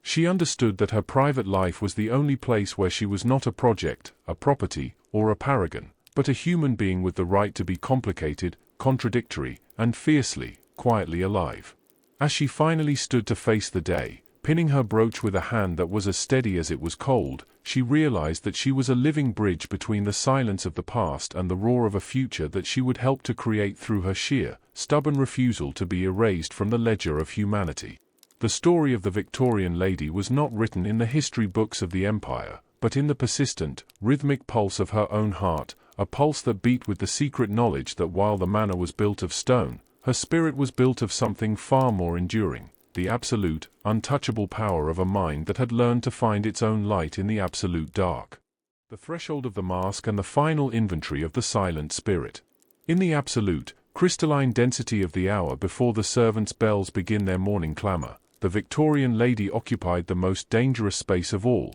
the threshold between her true self and the angel she was forced to project to the world. To observe her private life in this final, agonizingly slow transition is to witness a masterpiece of emotional engineering, where the raw, vibrating energy of her nocturnal thoughts was systematically compressed into the cold, polished surface of ladylike decorum. Behind the heavy, moth-fretted curtains that blocked the first hint of reality from the outside world, she sat at her vanity, not as a woman of beauty, but as a soldier of the spirit, performing the final inventory of the secrets she had processed in the dark. This was the sacrament of the mirror, where she practiced the subtle modulation of her gaze and the precise tilt of her chin, ensuring that not a single spark of her internal fire would be visible to the husband who owned her name or the society that owned her time. The Victorian bedroom, filled with the scent of lavender water and the metallic tang of the cold hearth, was a chamber of psychic distillation, where the vast, turbulent ocean of her ambitions was boiled down into the single, clear drop of her social reputation. Every hairpin she placed was a bolt in the door of her internal fortress, and every layer of silk she donned was a shield against the suffocating intimacy of a domestic life that demanded total transparency. This was a life of subterranean sovereignty, where she ruled over a kingdom of ideas and desires that were invisible to the naked eye, a realm where she was the undisputed master of her own intellectual fate while appearing to be nothing more than a graceful ornament in a masculine world. Her quietness was not a lack of sound, but a strategic reservoir of silence, a way to protect the integrity of her soul from the constant, eroding influence of managed leisure and hollow social duties. Even as she heard the first distant sounds of the house waking up, the lighting of the kitchen fires, the rhythmic sweeping of the hall, she remained in a state of watchful suspension, holding on to the last fragments of her nocturnal freedom with a tenacity that was as unyielding as the iron of the industrial age. She understood that her private life was the only place where she was not a project, a property, or a paragon, but a human being with the right to be complicated, contradictory, and fiercely, quietly alive. As she finally stood to face the day, pinning her brooch with a hand that was as steady as it was cold, she realized that she was a living bridge between the silence of the past and the roar of a future that she would help to create through her sheer, stubborn refusal to be erased. The story of the Victorian lady was not written in the history books of the empire, but in the persistent, rhythmic pulse of her own heart, a pulse that beat with the secret knowledge that while the manor was built of stone, her spirit was built of something far more enduring, the absolute, untouchable power of a mind that had learned to find its own light in the dark. The geometry of domestic penance and the sovereign of the shadowed realm. In the absolute, suffocating density of the pre-dawn atmosphere, the manor functioned as a cathedral of ritualized penance, where the lady was both the high priestess and the sacrificial lamb of a social order that demanded her total erasure. To traverse her private life in these final, silent hours is to witness the geometry of the soul, a complex mapping of every corridor she walked with lowered eyes and every drawing room where her presence was felt but her voice was never truly heard. Behind the heavy, moth-scented tapestries that guarded her privacy, she existed in a state of metabolic stasis, her physical movements slowed to the rhythm of the house while her mind accelerated into the forbidden dimensions of self-actualization.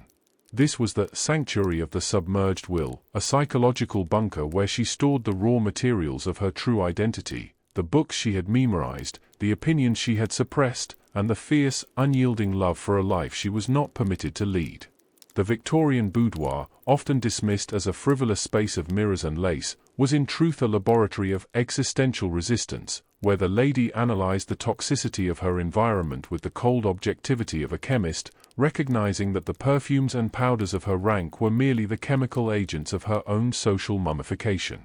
She would spend these hours in a state of watchful inertia, staring at the intricate patterns of the flock wallpaper until they became a metaphor for the social grid that contained her, a grid she had learned to navigate with the stealth of a spy and the patience of a saint. This was a life defined by atmospheric compression, where the air of the household was heavy with the weight of generations of male expectation, yet she found a way to breathe through the cracks of the structure, drawing sustenance from the secret knowledge that her silence was a reservoir of power, not a sign of defeat. Every mother's help tonic she refused and every rest cure she subverted was a tactical triumph in a war of attrition that left no casualties but the false version of herself that society required. As the cold light of 5 o'clock began to outline the heavy furniture in strokes of grey and charcoal, she realized that she was the sovereign of the shadowed realm, a woman who had mastered the art of being entirely present in her body while being infinitely distant in her spirit. Her life was a masterpiece of coded existence, a narrative written in the arrangement of her sewing basket and the specific cadence of her piano playing, a language of the heart that whispered of a time when the angel in the house would finally cast off her wings of lead and walk the earth as a human being of flesh, blood, and fire. The private life of a Victorian lady was the ultimate testament to the durability of the human spirit, a story of a silent revolution that occurred every night in the heart of the empire, proving that the most fortified manor in the world could not contain the persistent, quiet expansion of a woman who had finally learned to call her solitude by its true name, freedom. The alchemist of the interior and the cold radiance of the silent mind. In the absolute, suffocating density of the pre-dawn hours, the Victorian lady became an alchemist of the spirit, transmuting the base metal of her boredom and confinement into the gold of a sharp, untouchable intellect. Behind the heavy, floor-to-ceiling tapestries that muffled the sounds of the waking servants, she existed in a state of hyperlucidity, where the absence of external stimulation allowed her to descend into the deepest caverns of her own consciousness. This was the great internal laboratory, a space where she analyzed the hypocrisy of her world with the cold precision of a surgeon, dissecting the social laws that governed her every breath and finding them wanting. The Victorian house, for all its grandiosity and its displays of wealth, was in reality a sensory deprivation chamber for the female mind, a place where the colors were muted, the sounds were regulated, and the scent of lavender was used to mask the smell of stagnant potential. Yet, in this vacuum, the lady developed a night vision of the soul, a way to see the intricate connections between her own struggle and the wider movements of a world that was beginning to tremble with the tremors of change. Every piece of needlework she completed, every lace collar she meticulously cleaned, was a meditative exercise that allowed her to detach from the physical reality of her surroundings and roam through the forbidden territories of science, politics, and the occult. She was a master of subliminal descent, using the very tools of her domesticity to signal her rebellion, a specific choice of embroidery thread or a subtle arrangement of books on her bedside table that acted as a silent manifesto for those who knew how to read the subtext. In the darkness, she was no longer the angel or the fragile flower. She was a pillar of cold radiance, a woman who had learned that the only way to survive a world that wanted her to be a ghost was to become more real than the stone walls that contained her. Her nerves were not a sign of collapse, but the vibration of a powerful engine that had no outlet for its energy, a mind that was capable of managing empires but was relegated to the management of a pantry. This was the true tragedy of the private life, the waste of a vast, untapped resource of human intelligence and will, hidden behind a veil of managed propriety and ladylike accomplishments. As the clock on the landing struck 5, each chime resonated through the hollow chambers of the house, a reminder that the century was nearing its end and the era of the drawing-room prisoner was drawing to a close. She stood by the window, her hand resting on the cold glass, feeling the pulse of the world outside and knowing that the internal fortress she had built would be the foundation upon which her daughters would stand when they finally stepped out into the light of the 20th century. The Victorian lady was the guardian of a fire that could not be extinguished, a flame that burned with a cold, blue intensity in the heart of the most respectable homes in the world, waiting for the day when it would no longer have to be hidden behind the velvet curtains and the silver tea sets of her domestic exile. The descent into the daylight theater and the architecture of social masking in the absolute. Crystalline density of the morning's first true light. The grand staircase of the Victorian manor functioned as a stage for the most difficult performance. Of a woman's existence, the transition from the sovereign of her, own soul to the servant of a social script she did not write. As she descended the cold, polished marble steps, her silk skirts whispering a rhythmic warning against the silence of the hall, the lady was not merely walking into a day of domestic management. She was entering a theater of observation where every gesture, every blink, and every micro-expression would be weighed on the scales of patriarchal propriety. To inhabit her private life during this public descent is to observe a masterpiece of internal fortification, where the intellectual wildness of her nocturnal hours was systematically folded and tucked away like the linens in her press, placed by a surface of serene, unshakable detachment. Behind the heavy, gold-leafed frames of the family portraits that lined the walls, she felt the ancestral weight of 1,000 angels who had walked this same path before her, their painted eyes serving as a reminder that her only currency in this world was her reputation and her only power was her restraint. The Victorian breakfast room, filled with the smell of scorched toast and the metallic steam of the silver tea service, was a chamber of ritualized submission, where the seating arrangement was a map of power and the conversation was a minefield of managed trivialities designed to keep the mind from wandering toward the dangerous horizons of the world outside. Every cup of tea she poured with a steady, bloodless hand was a performance of domestic grace, a physical manifestation of the lie that her only desire was to serve the comfort of a husband who saw her as a beautiful extension of his own social standing. This was a life of perpetual performance, where she was the lead actress in a play that never ended. A drama of managed leisure and suppressed ambition, where the audience was the very society that demanded her erasure.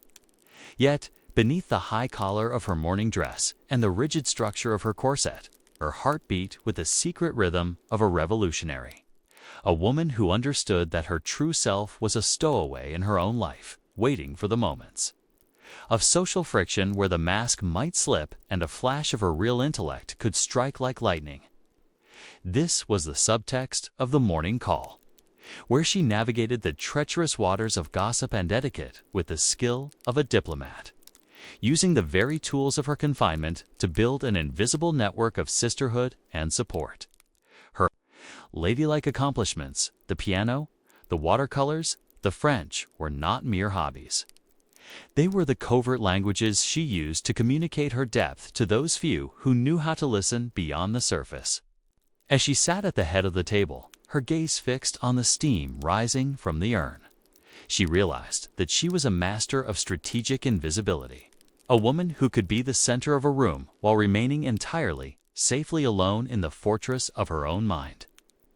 The private life of a Victorian lady was a narrative of atmospheric subversion, a story of a spirit that learned to thrive in the vacuum of the drawing room by creating its own internal atmosphere of heat and light. As the day's activities began to pull at her time like the threads of a tapestry, she held on to the memory of the night with a fierce, quiet tenacity, knowing that while the daylight belonged to the empire, the darkness would always belong to her. This was the true endurance of the Victorian woman, the ability to walk through a world of stone and law without letting it touch the vibrating, secret core of her being. Core that was as untamable as the wind and as ancient as the stars that watched over her long, silent night. The labyrinth of the morning call and the strategic silence of the drawing room mean the absolute crystalline density of the late morning hours. The drawing room of the Victorian manor functioned as a theater of microscopic scrutiny, a space where the air was thick with the scent of beeswax and the unspoken laws of a society that viewed a woman's silence as her greatest virtue. As the lady took her seat by the window, her embroidery hoop held like a shield against the encroaching trivialities of the day. She entered a state of tactical observation, a mental posture where every stitch was a second of reclaimed thought, and every pattern was a map of her own internal resistance. To inhabit her private life during these hours of social performance is to witness a masterpiece of subliminal navigation, where she moved through the treacherous waters of gossip and domestic management with the poise of a diplomat and the secrecy of a spy. The arrival of the morning callers, those agents of the social order who came to trade in the currency of reputation and managed boredom, was the ultimate test of her internal fortification. A ritual of card-leaving and shallow inquiry that demanded she be entirely present in her body while remaining infinitely distant in her mind. Every polite inquiry about the health of her children or the quality of her latest watercolor was a probe of propriety, a social experiment designed to ensure that she had not wandered too far into the dangerous territories of independent thought or intellectual ambition, behind the high lace-trimmed collar that acted as a physical barrier to her throat.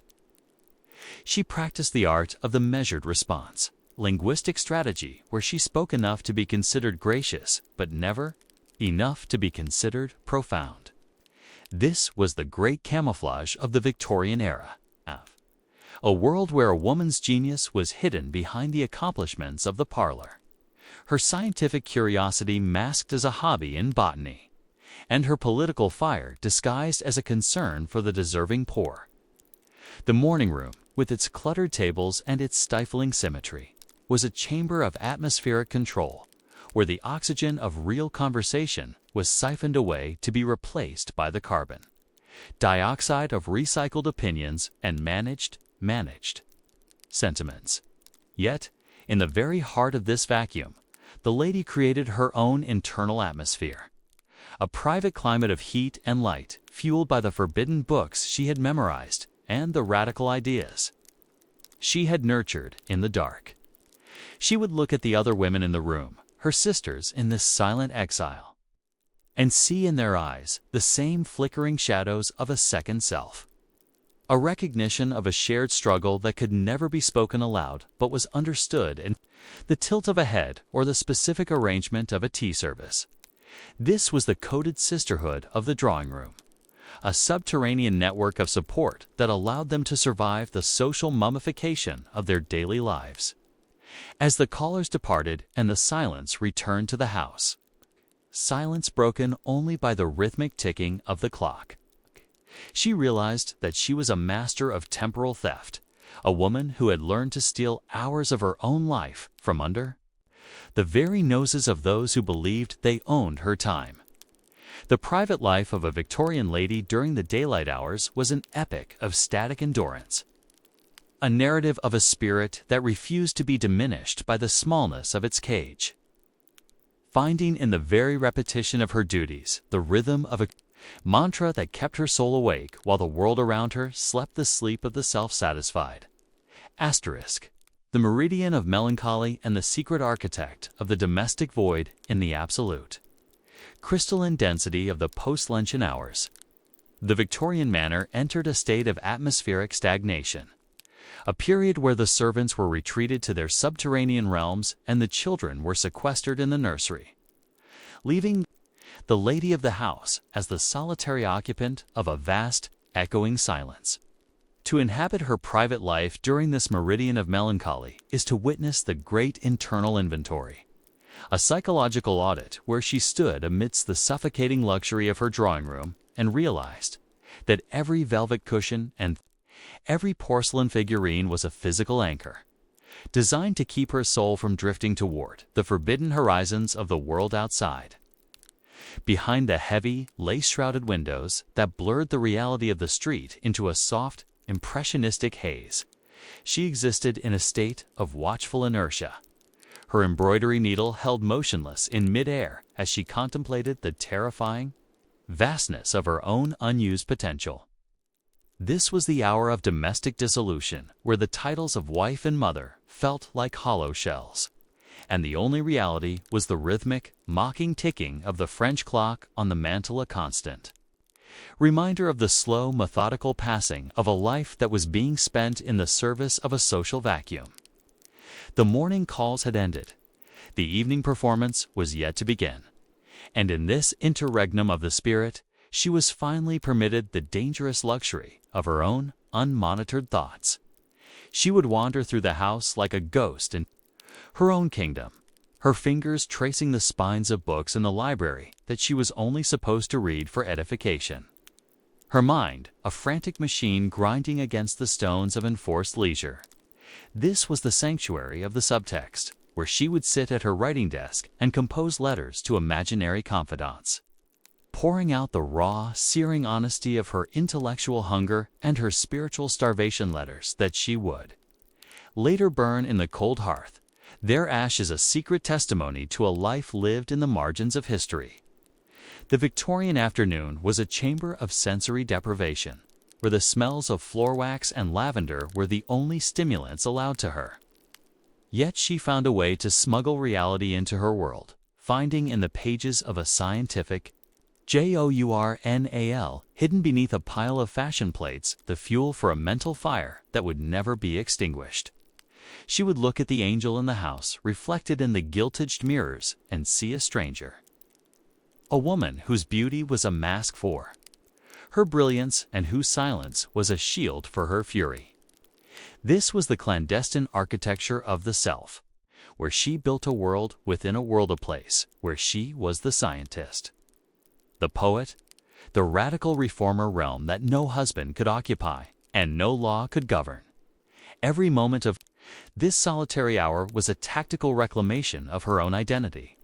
a way to ensure that the social mummification of her daily life did not reach the core of her being. She understood that her private life was a fortress of the fragmented soul, a place where she could gather the broken pieces of her ambition and her intellect, and hold them together until the night returned and the performance could finally cease. As the shadows began to stretch across the floor, signaling the return of the domestic world and the approach of the evening's theater, she would carefully fold away her true self, locking her secrets in the invisible vault of her heart,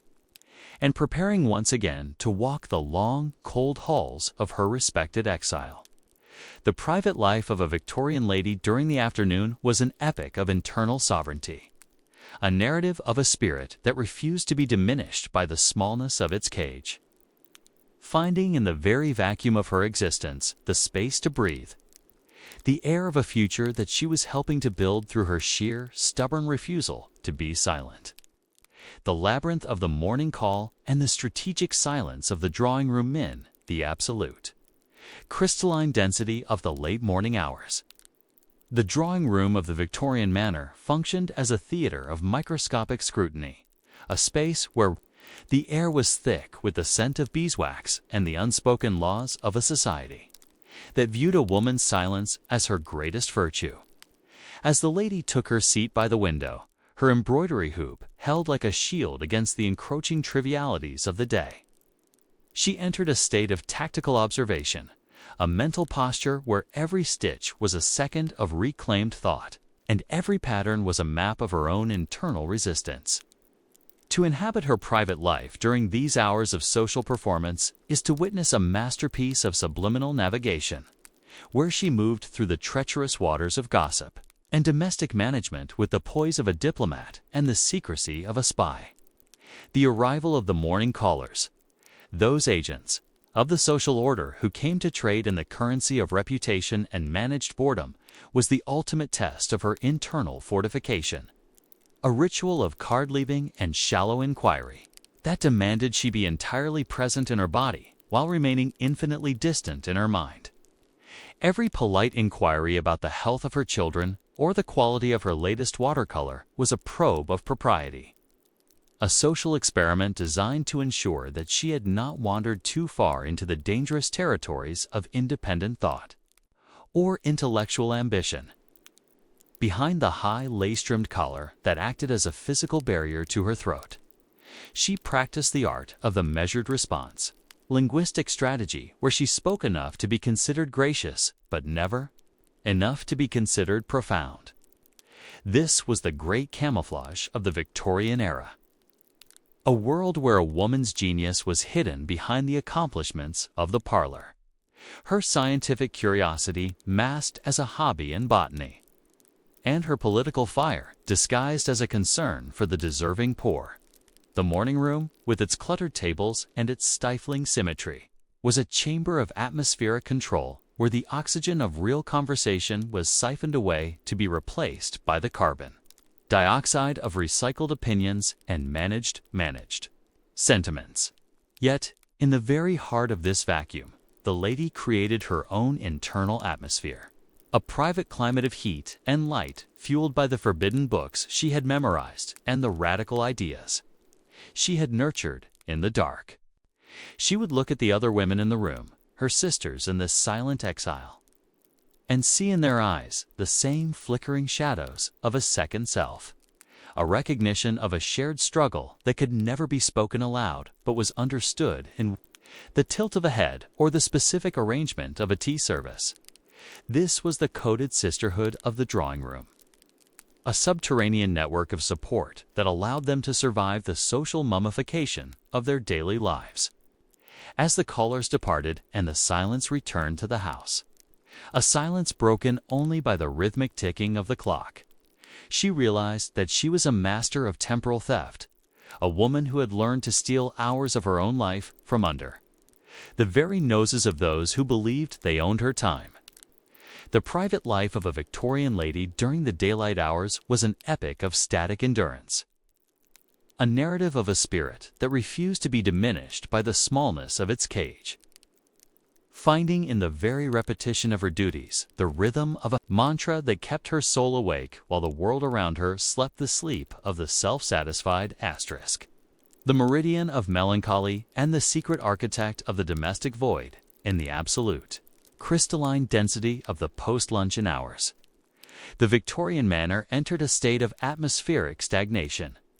a period where the servants were retreated to their subterranean realms and the children were sequestered in the nursery, leaving the lady of the house as the solitary occupant of a vast, echoing silence. To inhabit her private life during this meridian of melancholy is to witness the great internal inventory, a psychological audit where she stood amidst the suffocating luxury of her drawing room and realized that every velvet cushion and every porcelain figurine was a physical anchor, designed to keep her soul from drifting toward the forbidden horizons of the world outside. Behind the heavy, lace-shrouded windows that blurred the reality of the street into a soft, impressionistic haze, she existed in a state of watchful inertia. Her embroidery needle held motionless in mid-air as she contemplated the terrifying vastness of her own unused potential. This was the hour of domestic dissolution, where the titles of wife and mother felt like hollow shells,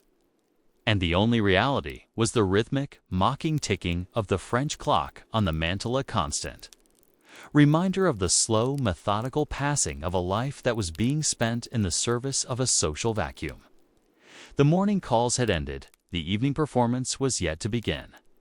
and in this interregnum of the spirit, she was finally permitted the dangerous luxury of her own unmonitored thoughts. She would wander through the house like a ghost in her own kingdom, her fingers tracing the spines of books in the library that she was only supposed to read for edification, her mind a frantic machine grinding against the stones of enforced leisure. This was the sanctuary of the subtext, where she would sit at her writing desk and compose letters to imaginary confidants, pouring out the raw, searing honesty of her intellectual hunger and her spiritual starvation, letters that she would later burn in the cold hearth, their ashes a secret testimony to a life lived in the margins of history. The Victorian afternoon was a chamber of sensory deprivation, where the smells of floor wax and lavender were the only stimulants allowed to her. Yet she found a way to smuggle reality into her world, finding in the pages of a scientific journal hidden beneath a pile of fashion plates the fuel for a mental fire that would never be extinguished. She would look at the angel in the house, reflected in the gilt-edged mirrors, and see a stranger, a woman whose beauty was a mask for her brilliance and whose silence was a shield for her fury. This was the clandestine architecture of the self, where she built a world within a world, a place where she was the scientist, the poet, the radical reformer, a realm that no husband could occupy and no law could govern. Every moment of this solitary hour was a tactical reclamation of her own identity, a way to ensure that the social mummification of her daily life did not reach the core of her being. She understood that her private life was a fortress of the fragmented soul, A place where she could gather the broken pieces of her ambition and her intellect, and hold them together until the night returned and the performance could finally cease. As the shadows began to stretch across the floor, signaling the return of the domestic world and the approach of the evening's theater, she would carefully fold away her true self, locking her secrets in the invisible vault of her heart, and preparing once again to walk the long, cold halls of a respected exile. The private life of a Victorian lady during the afternoon was an epic of internal sovereignty, a narrative of a spirit that refused to be diminished by the smallness of its cage, finding in the very vacuum of her existence the space to breathe, the air of a future that she was helping to build through her sheer, stubborn refusal to be silent. Asterisk. The banquet of silence and the architecture of the gilded maskin, the absolute crystalline density of the evening's formal dinner. The mahogany table of the Victorian manor functioned as a sacrificial altar of social standing, where the air was heavy with the scent of roasted meats, expensive wax, and the metallic temps of silver polish. As the lady took her seat at the head of the table, her spine as rigid as the hub-backed chair that contained her, she entered the most grueling phase of her daily masquerade, a 3-hour ritual of managed, conversation, and choreographed service where her only duty was to reflect the glory of a husband who viewed her as the ultimate decorative asset of his estate. To inhabit her private life during this theater of consumption is to witness a masterpiece of emotional cryogenics, where the intellectual fire of her afternoon studies was frozen into a surface of serene, unshakable poise, her eyes bright and hollow like the crystal glasses that caught the flickering candlelight. Behind the heavy, gold-embossed menu that listed the excesses of the empire, she was a ghost at the feast, a woman who performed the mechanics of eating and speaking while her true consciousness retreated into the subterranean sanctuary of her own mind, far beyond the reach of the trivial gossip and the political posturing that defined the table's atmosphere. Every polite inquiry she deflected with a practiced smile was a tactical maneuver in a war of attrition, a way to protect the integrity of her secret thoughts from the prying eyes of guests who sought to measure her worth by the quality of her pearls and the docility of her temperament.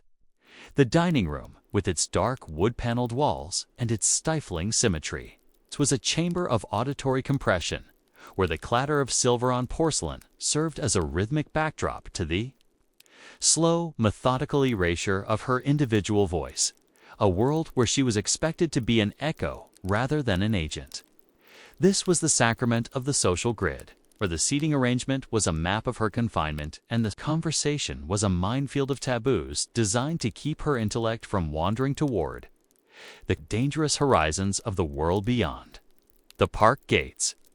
Yet, in the very heart of this vacuum, she practiced the art of internal espionage, observing the men who governed her world with the cold, analytical gaze of a scientist, finding in their arrogance and their blindness the cracks through which the light of the future would eventually break. She would look across the table at the other women, her sisters, in this gilded exile, and exchange glances that were coded messages of endurance, a silent recognition of the second self that lived behind the lace and the powder, waiting for the candles to burn low and the performance to cease. Every sip of wine and every forced laugh was a contribution to the great domestic illusion, a way to maintain the stability of a world that was built on the suppression of her genius and the exploitation of her silence. As the dinner reached its conclusion and the ritual of withdrawing began, the moment where the men remained with their cigars and the women retreated to the drawing room, she felt the partition of the soul tighten once more, a physical sensation of being bifurcated between the ornamental icon of the day and the sovereign intellectual of the night. She understood that her private life was a fortress of the fragmented heart, a place where she could gather the scattered remains of her humanity and hold them together until the house finally slept and the mask could be discarded in the safety of the dark. The private life of a Victorian lady during the evening banquet was an epic of subliminal resistance. a narrative of a spirit that refused to be consumed by the very luxury that sought to smother it, finding in the silence of the dinner table the strength to survive another day of exquisite, agonizing perfection. Asterisk, the sanctuary of the withdrawing room and the coded lexicon of the feminine exile in the absolute, crystalline density of the post-dinner hour. The drawing room of the Victorian manor functioned as a liminal laboratory, a space where the rigid hierarchies of the banquet table were momentarily softened into a sorority of shared confinement and managed boredom. As the lady of the house took her place by the silver tea service, her movements as fluid and practiced as a priestess at an altar. She entered a state of atmospheric subversion, a mental posture where every clink of a porcelain cup and every rustle of a silk skirt was a syllable in a hidden language of endurance. To inhabit her private life during this interlude of the veils is to witness a masterpiece of subterranean diplomacy, where the conversation drifted between the trivialities of the nursery and the latest patterns from Paris, yet beneath the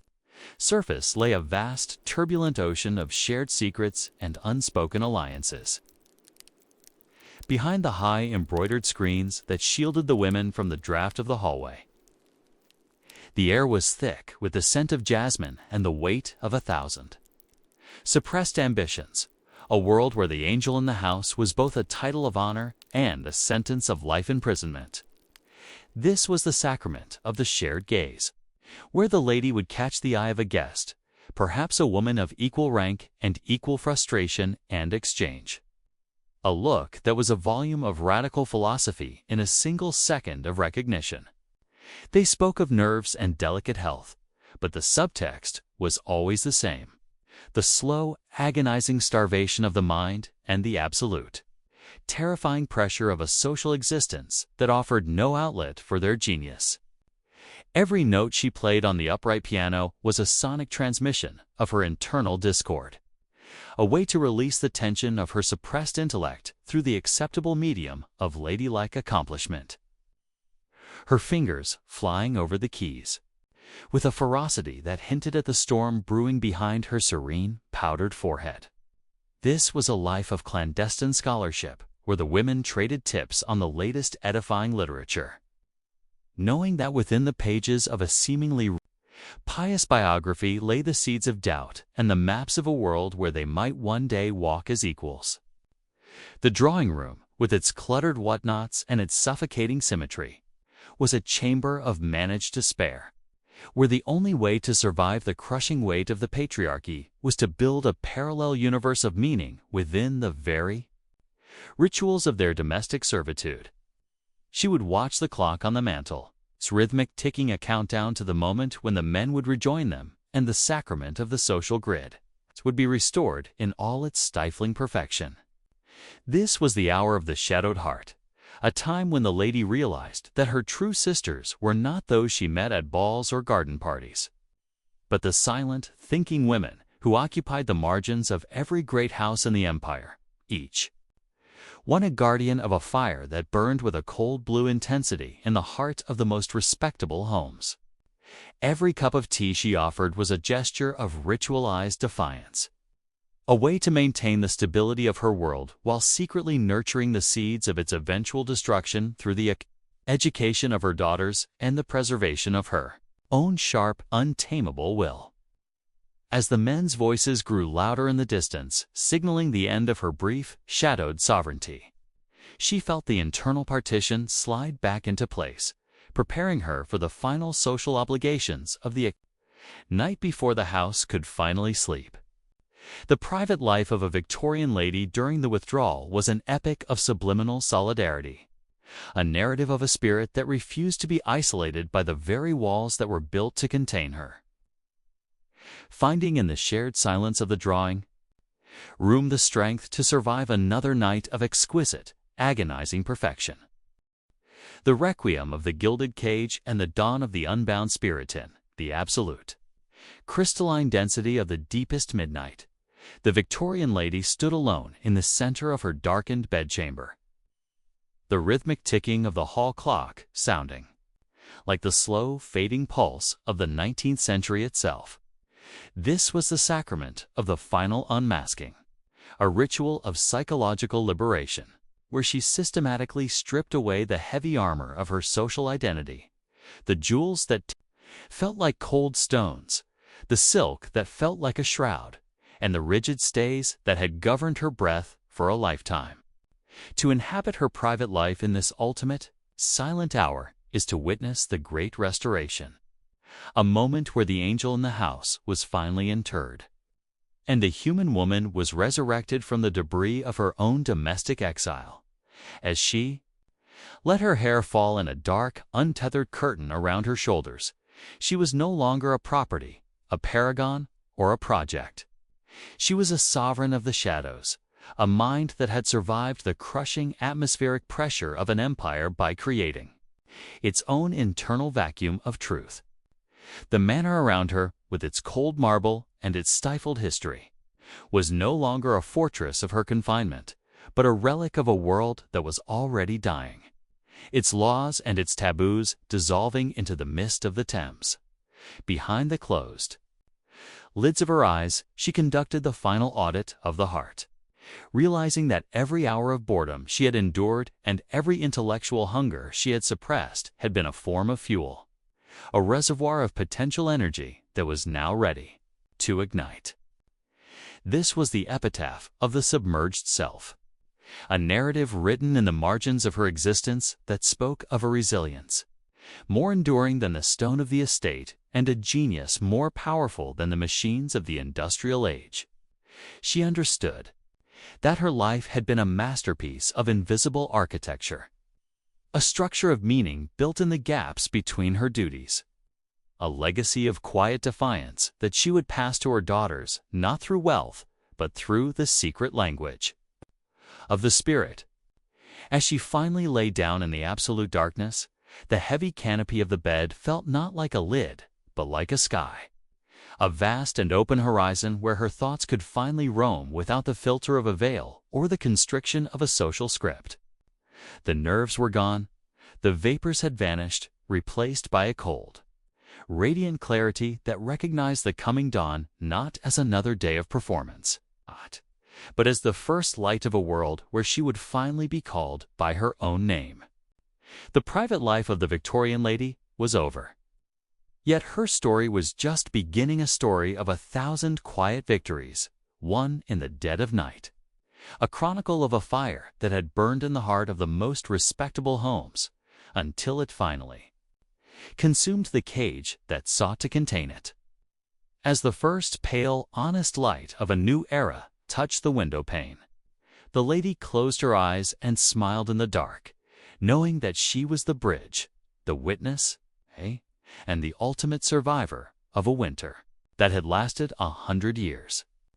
The long night had ended, the mask was broken, and at last, the silence was no longer a prison, but a sanctuary of absolute, unyielding peace.